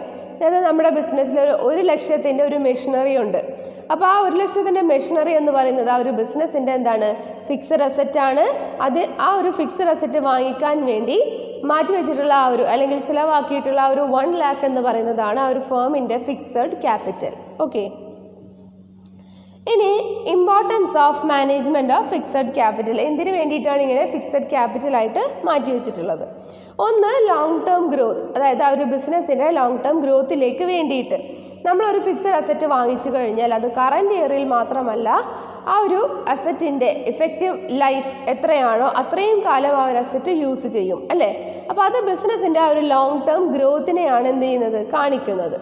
This capital is invested in fixed assets and long-term projects. Therefore, it will affect the future prospects of the business. അപ്പോൾ അതുകൊണ്ട് തന്നെ ബിസിനസ്സിൻ്റെ ഫ്യൂച്ചർ പ്രോസ്പെക്ട്സിനെ എഫക്റ്റ് ചെയ്യുന്ന ഒരു ലോങ് ടേം ഇൻവെസ്റ്റ്മെൻറ്റ് പോലെയുള്ളതാണ് എന്ത്, ഫിക്സഡ് ക്യാപിറ്റൽ. ഒന്നാമത്തത് ലോങ് ടേം ഗ്രോത്ത്. രണ്ടാമത്തത് large amount of funds involve. അതായത് നമുക്കറിയാം ഒരു അസറ്റ് അല്ലെങ്കിൽ ഇങ്ങനെയുള്ള ഫിക്സഡ് അസറ്റ് വാങ്ങിക്കുക എന്ന് പറയുമ്പോൾ അവിടെ ഹ്യൂജ് കോസ്റ്റ് വരുന്നുണ്ട്. A major portion of the capital may be blocked in this areas. Hence careful planning and detailed analysis is very essential in this segment. അപ്പോൾ നമ്മൾ ആ ഒരു ഫിക്സഡ് ക്യാപിറ്റൽ ഇഫക്റ്റീവായിട്ട് മാനേജ് ചെയ്തില്ലെങ്കിൽ അൺനെസസറി അസറ്റ്സ് ബിസിനസ്സിലേക്ക് വാങ്ങിക്കാനും ബിസിനസ്സിലെ fund ബ്ലോക്ക്ഡായി കിടക്കാനുള്ള chance ഉണ്ട്. അപ്പോൾ അതാണ് ഒന്നാമത്തെ കാര്യം. ഇനി അടുത്തതാണ് ഹൈ റിസ്ക്. അതായത് investment decisions involving huge capital outlay influence the overall performance of the business. അതായത് ആ ഒരു ബിസിനസ് ഓർഗനൈസേഷൻ്റെ ഓവറോൾ പെർഫോമൻസ് മനസ്സിലാക്കാനും ആ ഒരു ബിസിനസ്സിൻ്റെ ഇൻവെസ്റ്റ്മെൻറ്റ് ഡിസിഷൻസിൽ ക്യാപിറ്റലിൻ്റെ പങ്ക് എന്താണ് എന്ന് തീരുമാനിക്കാനും എന്താണ് ഫിക്സഡ് ക്യാപിറ്റൽ മാനേജ് ചെയ്തിരിക്കണം. അതായത് റിസ്ക് ലോ ആണോ മിഡിൽ ആണോ ഹൈ ആണോ എന്നുള്ള കാര്യം നോക്കുക. ഇനി അടുത്തതാണ് ഇർറിവേഴ്സിബിൾ ഡിസിഷൻ. അതായത് once the decision to acquire a permanent asset is taken it becomes very difficult to reverse that decision. It is possible but with huge losses. നമ്മൾ ഒരു അസറ്റ് വാങ്ങിക്കാൻ തീരുമാനിച്ചു, ആ ഒരു അസറ്റ് വാങ്ങിച്ചു, പിന്നീട് തോന്നുകയാണ് ആ ഒരു അസറ്റ് വാങ്ങിക്കേണ്ടിയിരുന്നില്ല എന്ന് തോന്നിക്കഴിഞ്ഞാലും അതിൽ നിന്ന് നമുക്ക് എന്ത് ചെയ്യാൻ പറ്റില്ല, നമ്മളെടുത്ത തീരുമാനം റിവേഴ്സ് ചെയ്യാൻ കഴിയില്ല. അതുകൊണ്ടാണ് ഇർറിവേഴ്സിബിൾ ഡിസിഷൻ എന്ന് പറയുന്നത്. അപ്പോൾ നമ്മൾ ആ ഒരു അസറ്റ് വിറ്റാലും നമ്മൾ ഇറക്കിയ ആ ഒരു എമൗണ്ട് കിട്ടില്ല. അപ്പോൾ അതുകൊണ്ട് ചില സമയത്ത് അവിടെ ഒരു ഹ്യൂജ് ലോസ് വരെ വരാനുള്ള ചാൻസ് ഉണ്ട്. അപ്പോൾ ഇങ്ങനെ ഫിക്സഡ് ക്യാപിറ്റൽ മെയിൻറ്റെയിൻ ചെയ്തില്ലെങ്കിൽ അതൊരു ഇർറിവേഴ്സിബിൾ ഡിസിഷനായിട്ട് മാറാം. So these are the importance of management of fixed capital. ഏതൊക്കെയാണ്? ഒന്ന്, long term growth. Next, large amount of fund is involved in purchasing the fixed assets. High risk is involved and it is an irreversible decision. ഇനി next ആണ് which are the factors affecting the requirement of fixed capital. എന്തിനു വേണ്ടിയിട്ടാണ് ഒരു business ഓർഗനൈസേഷനിൽ fixed capital ആവശ്യമായിട്ട് വരുന്നത്, എന്തൊക്കെ factors ആണ് എന്ന്. ഒന്നാമത്തതാണ് nature of business. The nature and character of business determine how much fixed capital is required. നമ്മൾ പറഞ്ഞു size and composition of the business organisation എന്ന്. ഒരു ബിസിനസ് ഓർഗനൈസേഷൻ്റെ സൈസിനനുസരിച്ചാണ് ആ ഒരു ബിസിനസ് ഓർഗനൈസേഷനിൽ എത്ര ഫിക്സഡ് ക്യാപിറ്റൽ വേണം എന്ന് തീരുമാനിക്കുന്നത്. അപ്പോൾ ഒന്നാമത്തെ ഫാക്ടർ എന്താ? Nature of the business. ഇവിടെ 2 ടൈപ്പ് പറഞ്ഞിട്ടുണ്ട്. ഒരു ഫാക്ടറി പറയുന്നുണ്ട്, ഒരു ഷോപ്പ് പറയുന്നുണ്ട്. In A manufacturing concern fixed assets require huge investment. അപ്പോൾ ഇങ്ങനെയുള്ള മാനുഫാക്ചറിങ് കൺസേൺ ആണെങ്കിൽ ഇവിടെ വരുന്ന ഫിക്സഡ് അസറ്റിൻ്റെ ആ ഒരു ഇൻവെസ്റ്റ്മെൻറ്റ് റേറ്റ് എന്ന് പറയുന്നത് ഹ്യൂജ് ആയിരിക്കും when compared to a small one. Okay, അപ്പോൾ ഫസ്റ്റ് ഫാക്ടറാണ് nature of business. Large scale business generally requires high investments in fixed capital than a small scale business organisation. നമ്മൾ പറഞ്ഞു തന്നെയാണ് size of organisation. Large scale ആണെങ്കിൽ എന്താണ്, അവിടെ ആ ഒരു ഫിക്സഡ് അസറ്റ്സിൻ്റെ എമൗണ്ട് കൂടും. ഇവിടെ ഒരുപാട് എന്തുണ്ട്, ഫർണിച്ചർ അല്ലെങ്കിൽ ആ ഒരു ടേബിള് മെഷീനറി ഒക്കെ കൂടുതലാണ്. പക്ഷെ ഒരു സ്മോൾ സ്കെയിൽ ആണെങ്കിൽ അവിടെ നമ്പർ എന്താണ്, വളരെ ലെസ് ആയിരിക്കും. അപ്പോൾ സ്കെയിൽ ഓഫ് ഓപ്പറേഷൻ ഒരു ഫാക്ടറാണ്. അടുത്തത് ചോയ്സ് ഓഫ് ടെക്നിക്. ഏത് ടെക്നിക്കാണ് യൂസ് ചെയ്യുന്നത് എന്നുള്ളത്. Highly mechanised and automated industries require large amount of fixed capital. അതായത് വളരെ മോസ്റ്റ് മോഡേൺ ടെക്നോളജിയൊക്കെ യൂസ് ചെയ്തുകൊണ്ടുള്ള ഓപ്പറേഷൻസ് ആണ് ബിസിനസ് ഓർഗനൈസേഷനിൽ നടക്കുന്നതെങ്കിൽ അവിടെ എന്താണ്, ഫിക്സഡ് ക്യാപിറ്റൽ റിക്വയർമെൻറ്റും കൂടും. അപ്പോൾ ചോയ്സ് ഓഫ് ടെക്നിക് എന്നത് ഒരു ഫാക്ടറാണ്. അടുത്തത് ടെക്നോളജി അപ്ഗ്രഡേഷൻ. അതായത് assets in certain industries become obsolete sooner. This requires replacement faster which will demand more fixed capital. അതായത് ചില ഓർഗനൈസേഷൻ ഒബ്സൊലീറ്റ് എന്ന് പറയുമ്പോൾ എന്താ, ഓൾഡ് ടെക്നോളജി മാറുമ്പോൾ എന്ത് ചെയ്യാണ്, ആ ഒരു ഓർഗനൈസേഷനിലെ മെഷീനറി അല്ലെങ്കിൽ ഫിക്സഡ് അസറ്റ്സ് മാറ്റുന്നതിനെയാണ് ഒബ്സൊലീറ്റ് എന്ന് പറയുക. അപ്പോൾ ആ ഒരു ടെക്നോളജി അങ്ങനെ വരുന്ന ചേഞ്ചസ്, അപ്പോൾ അങ്ങനെ ചേഞ്ചസ് വരുമ്പോൾ ഓർഗനൈസേഷനിലെ ഫിക്സഡ് അസറ്റ്സ് മാറുമ്പോൾ അവിടെ എന്ത് വരുന്നുണ്ട്, ഒരു ഹ്യൂജ് ഇൻവെസ്റ്റ്മെൻറ്റ് ആവശ്യമാണ്. That is computers, mobile phone, manufacturing equipments. ഇത് നമുക്കറിയാം, കമ്പ്യൂട്ടറിൻ്റെ ഇൻട്രൊഡക്ഷനോട് കൂടിയിട്ട് ബിസിനസ് ഓർഗനൈസേഷനിൽ എന്തുണ്ട്, പുതിയ കമ്പ്യൂട്ടേഴ്സ് യൂസ് ചെയ്യേണ്ടതായിട്ട് വന്നു. അത് യൂസ് ചെയ്യാൻ വേണ്ട മാൻ പവർ എടുക്കേണ്ടതായിട്ട് വന്നു. അപ്പോൾ ഇങ്ങനെ ആ ഒരു സിറ്റുവേഷൻ മാറുമ്പോൾ, ഒബ്സൊലീറ്റ് ആയിട്ട് വരുമ്പോൾ അവിടെ എന്തുണ്ട്, ഹ്യൂജ് ക്യാപിറ്റൽ ഇൻവെസ്റ്റ്മെൻറ്റ് ആവശ്യമാണ്. അടുത്തത് growth prospect. Higher investment in fixed capital is necessary if the organization is in the way of growth and expansion. ആ ഒരു ബിസിനസ് ഓർഗനൈസേഷൻ അതായത് എക്സ്പാൻഡ് ചെയ്യുകയോ അല്ലെങ്കിൽ പുതിയൊരു ബ്രാഞ്ച് തുടങ്ങുകയോ ഒക്കെ ആണെങ്കിൽ അവിടെ ക്യാപിറ്റൽ റിക്വയർമെൻറ്റും കൂടുതലായിരിക്കും. അതുപോലെ diversification. When a firm diverts its operations to new segments, higher fixed capital requirement arises. അതായത് ഒരു പ്രോഡക്റ്റ് മാത്രം ഡീൽ ചെയ്തിരുന്ന ഒരു ഓർഗനൈസേഷൻ ഒരുപാട് ഡൈവേഴ്സിഫൈഡ് പ്രോഡക്ട്സ് ഡീൽ ചെയ്യുമ്പോൾ അവിടെ ക്യാപിറ്റൽ റിക്വയർമെൻറ്റും കൂടും. ITC company diverted its business to note books manufacturing along with a traditional item of cigarettes. ഇവിടെ ഒരു ഓർഗനൈസേഷൻ്റെ പറയുന്നുണ്ട് ITC കമ്പനി നോട്ട്ബുക്സിൽ നിന്നും എന്ത് ചെയ്തു, കൂടുതൽ ഐറ്റംസിലേക്ക് ഡൈവേർട്ട് ചെയ്തു. അപ്പോൾ അവിടെ അവരുടെ ആ ഒരു ക്യാപിറ്റൽ റിക്വയർമെൻറ്റ് കൂടി. ഇനി അടുത്തത് method of acquiring fixed assets. അതായത് ഏത് ഫിക്സഡ് അസറ്റാണ് അവിടെ ആ ഒരു അസറ്റ് അക്വയർ ചെയ്യാൻ വേണ്ടി എടുക്കുന്നത് എന്ന്. If it is on hire purchase or lease system, less amount of investment is required for cash purchase. അതായത് ഹയർ പർച്ചേസ് അല്ലെങ്കിൽ ഇൻസ്റ്റാൾമെൻറ്റ് സിസ്റ്റം എന്ന് പറയുമ്പോൾ നമ്മൾ എന്ത് ചെയ്യാണ്, ആ ഒരു ടോട്ടൽ എമൗണ്ട് അപ്പോൾ കൊടുക്കേണ്ട ആവശ്യമില്ല, ഇൻസ്റ്റാൾമെൻ്റ് ആയിട്ട് കൊടുത്താൽ മതി. അപ്പോൾ അങ്ങനെ ചെയ്യുമ്പോൾ ആ ഒരു ക്യാഷ് പർച്ചേസിൻ്റെ സമയത്ത് ലെസ് എമൗണ്ട് മതി. അപ്പോൾ അതൊരു ഫാക്ടറാണ്, ഏത് മെത്തേഡാണ് ആ ഒരു ഫിക്സഡ് അസറ്റ് അക്വയർ ചെയ്യാൻ എടുക്കുന്നത് എന്നുള്ളത്. ഇനി ലാസ്റ്റ് വൺ ആണ് കൊളാബറേഷൻ. കൊളാബറേഷൻ എന്ന് പറയുമ്പോൾ എന്താ, ഒരു കമ്പനി മറ്റൊരു കമ്പനിയുമായി ജോയിൻ ചെയ്ത് പ്രവർത്തിക്കുന്നതിനെയാണ് കൊളാബറേഷൻ എന്ന് പറയാം. By collaborating with other firms the requirement of fixed capital can be reduced. അതായത് നമ്മൾ ഒരു ഓൾറെഡി റൺ ചെയ്തുകൊണ്ടിരിക്കുന്ന ഒരു ബിസിനസ് ഓർഗനൈസേഷൻ മറ്റു ബിസിനസ് ഓർഗനൈസേഷനുമായി കമ്പൈൻ ചെയ്ത് പ്രവർത്തിക്കുമ്പോൾ അവിടെ എക്സ്പെൻസ് കുറയുന്നു അല്ലേ, കാരണം വരുന്ന എക്സ്പെൻസ് ഷെയർ ചെയ്യുകയാണ്.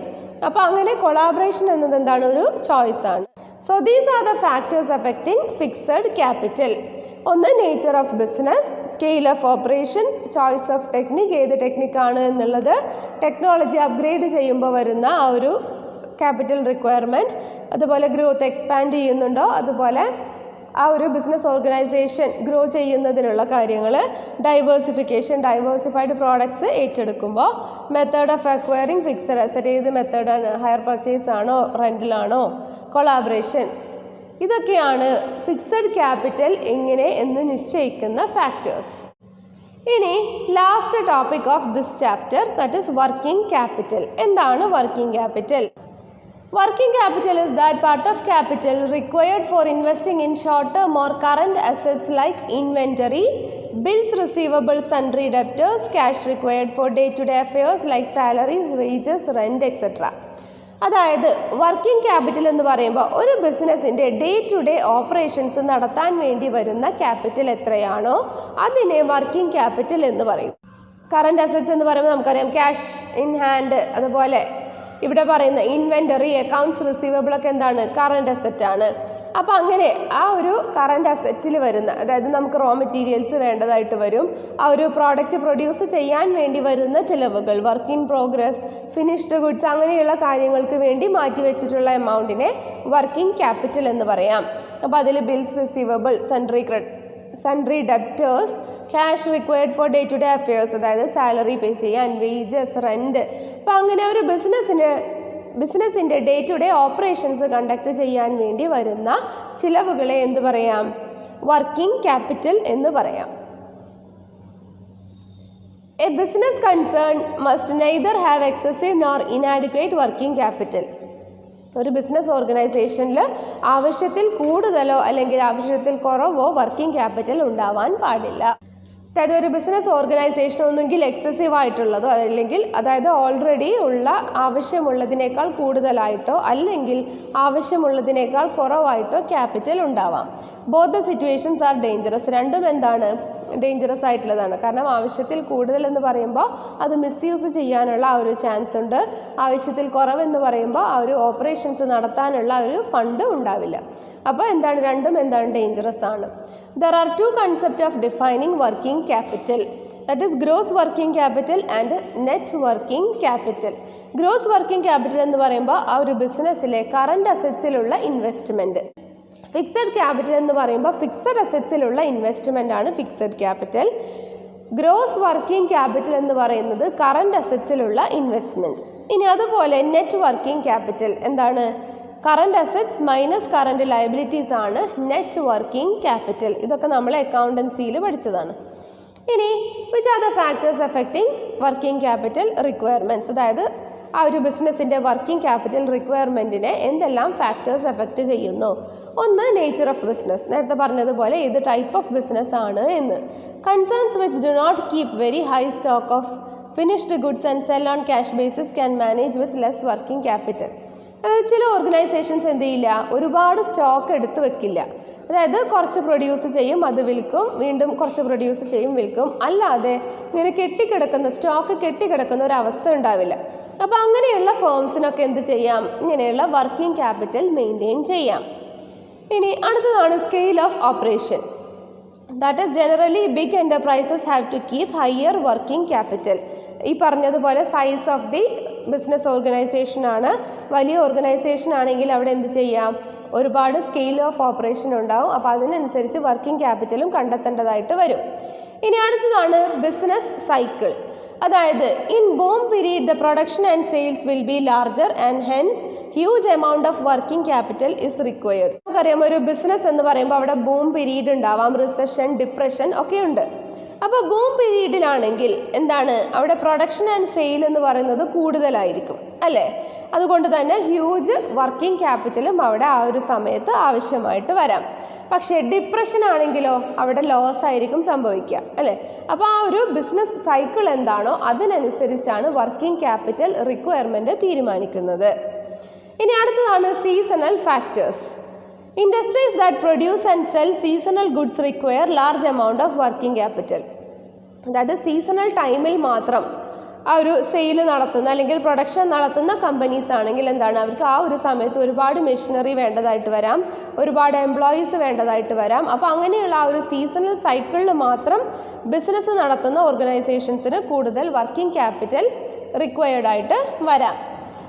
അടുത്തതാണ് production cycle. Longer the period of manufacture, larger is the amount of working capital required. അത് മാനുഫാക്ചർ ചെയ്യുന്ന ആ ഒരു പീരീഡ്, ഒരു പ്രോഡക്റ്റ് പ്രൊഡ്യൂസ് ചെയ്യാനുള്ള എടുക്കുന്ന ആ ഒരു ഡ്യൂറേഷൻ ലോങ്ങർ ആണെങ്കിൽ അവിടെ വർക്കിംഗ് ക്യാപിറ്റൽ റിക്വയർഡും കൂടുതലായിരിക്കും. കാരണം ആ ഒരു പ്രോഡക്റ്റ് പ്രൊഡ്യൂസ് ചെയ്യാൻ ഒരുപാട് സമയം എടുക്കുന്നുണ്ടെങ്കിൽ അത്രയും സമയം എംപ്ലോയീസിനും സാലറി കൊടുക്കണം, ബിസിനസ്സിൽ വരുന്ന ചിലവുകളും കൂടുതലായിരിക്കും. അപ്പോൾ ആ ഒരു പ്രൊഡക്ഷൻ സൈക്കിൾ ഇൻഡെക്സ് ചെയ്തിട്ടും വർക്കിംഗ് ക്യാപിറ്റൽ റിക്വയർമെൻറ്റ് തീരുമാനിക്കാം. അടുത്തത് credit allowed. A liberal credit policy results in higher amount of debtors and thereby more working capital requirement. അതായത് ആ ഒരു ഓർഗനൈസേഷൻ്റെ ക്രെഡിറ്റ് പോളിസി അനുസരിച്ചും എന്ത് ചെയ്യാം? അവിടെ വർക്കിംഗ് ക്യാപിറ്റൽ തീരുമാനിക്കാം. ഒരു ലിബറൽ പോളിസി ആണെങ്കിൽ അവിടെ ഹയർ എമൗണ്ട് ഓഫ് ഡെപ്റ്റേഴ്സ് ഉണ്ടായിരിക്കും. അതുപോലെ credit availed. If a business gets credit facility from it suppliers for goods lesser would be the working capital. അതായത് ആ ഒരു ബിസിനസ് ഓർഗനൈസേഷന് സപ്ലയറുടെ കയ്യിൽ നിന്നും കൂടുതൽ കാലയളവ് കിട്ടുകയാണ്, എമൗണ്ട് റീപേ ചെയ്യാൻ കൂടുതൽ കാലയളവ് കിട്ടുകയാണെങ്കിൽ ആ ഒരു ഓർഗനൈസേഷന് കൂടുതൽ വർക്കിംഗ് ക്യാപിറ്റൽ ആവശ്യമായിട്ട് വരില്ല. അടുത്തത് operating efficiency. If cash, debtors and inventories are efficiently managed, working capital requirement can be reduced. നമ്മൾ നേരത്തെ പറഞ്ഞു റെഡ്യൂസിങ് ഓഫ് ദി വേസ്റ്റേജ് എന്നുള്ളത്. ഒരു ബിസിനസ് ഓർഗനൈസേഷനിലെ ക്യാഷ് ആണെങ്കിലും ഡെപ്റ്റേഴ്സ് ആണെങ്കിലും സ്റ്റോക്ക്, ഇൻവെൻട്രി ഒക്കെ ആണെങ്കിൽ വളരെ ഇഫക്റ്റീവായി മാനേജ് ചെയ്ത് കഴിഞ്ഞാൽ അവിടെ എന്ത് ചെയ്യാം? ഓപ്പറേറ്റിംഗ് എഫിഷ്യൻസി വളരെ ഇഫക്റ്റീവായിട്ട് ചെയ്ത് കഴിഞ്ഞാൽ അവിടെ അധികം വർക്കിംഗ് ക്യാപിറ്റൽ ആവശ്യമായിട്ട് വരില്ല. അതുപോലെ availability of raw materials. If raw materials are available regularly without any shortage, less working capital is needed. ഇവിടെ റോ മെറ്റീരിയൽസിന് അധികം സ്റ്റോറേജ് ഒന്നും വേണ്ട. നമുക്ക് അപ്പോൾ കിട്ടുന്ന പോലെ എന്ത് ചെയ്യാം, പ്രൊഡ്യൂസ് ചെയ്യുകയാണെങ്കിൽ അവിടെ ഗോഡൗണോ സ്റ്റോറേജ് ഫെസിലിറ്റി ഒന്നും വേണ്ടെങ്കിൽ എന്താണ് വർക്കിംഗ് ക്യാപിറ്റൽ എന്തില്ല, അത്ര ആവശ്യമില്ല. Less working capital is needed. അടുത്തത് growth prospects. If a firm is growing fast, it will require large amount of working capital to meet higher production and sale. അതായത് ആ ഒരു ഫേമിൻ്റെ ഗ്രോത്ത് പ്രോസ്പെക്ട്സ് എങ്ങനെയാണെന്ന്, പെട്ടെന്ന് grow ചെയ്യുന്ന ഒരു ബിസിനസ് ഓർഗനൈസേഷൻ ആണെങ്കിൽ അവിടെ എന്തില്ല, ആ ഒരു ഫേമിന് കൂടുതൽ പ്രൊഡക്ഷനും കൂടുതൽ സെയിൽസും ഉണ്ടായിരിക്കും. അപ്പോൾ വർക്കിംഗ് ക്യാപിറ്റൽ കൂടുതലായിട്ട് നമ്മൾ സ്റ്റോക്ക് ചെയ്യേണ്ട ആവശ്യമില്ല. അതാണ് ഗ്രോത്ത് പ്രോസ്പെക്ടസ്. അടുത്തത് level of competition. In case the competition is high, more shall be the stock of finished goods. This increases working capital requirement. ഇവിടെ കോമ്പറ്റീഷൻ കൂടുതലാണെങ്കിൽ, അതായത് ആ ഒരു ഫേം മറ്റു ഫേംസുമായി ഹൈ കോമ്പറ്റീഷൻ ആണെങ്കിൽ അവിടെ എന്താണ്, ഫിനിഷ്ഡ് ഗുഡ്സിൻ്റെ സ്റ്റോക്ക് എന്ന് പറയുന്നത് കൂടുതൽ വേണം അല്ലേ. അപ്പോൾ അവിടെ വർക്കിംഗ് ക്യാപിറ്റൽ റിക്വയർമെൻറ്റും കൂടുതലായിരിക്കും. ഇനി അടുത്തത് inflation. Huge amount of working capital is needed at the time of inflation. അതായത് ഒരു പ്രോഡക്റ്റിൻ്റെ പ്രൈസ് റൈസ് ചെയ്യുമ്പോൾ അവിടെ വർക്കിംഗ് ക്യാപിറ്റൽ കൂടുതലായിട്ട് വേണം to maintain a constant volume of production and sales. അതായത് ആ ഒരു ഫേമിൻ്റെ പ്രൊഡക്ഷനും സെയിൽസും ഒരേപോലെ കൊണ്ടുപോകണമെന്നുണ്ടെങ്കിൽ അവിടെ ഹ്യൂജ് വർക്കിംഗ് ക്യാപിറ്റൽ ആവശ്യമാണ്. So these are the factors affecting working capital. Nature of business, scale of operations, business cycle, seasonal factors, production cycle, credit allowed, credit availed, operating efficiency, availability of raw materials, growth prospects, level of competition and inflation. So this is this chapter, financial management. It is a bit lengthy chapter, വളരെ വലിയൊരു chapter ആണ്. അപ്പോൾ ഇത് എല്ലാവരും പഠിക്കുക, ഈ കാര്യങ്ങളൊക്കെ മനസ്സിലാക്കുക, നോട്ട്സ് എഴുതുക. Hope you understood today's class. If you have any doubt, you can contact me. See you with the next chapter in the next class. Thank you.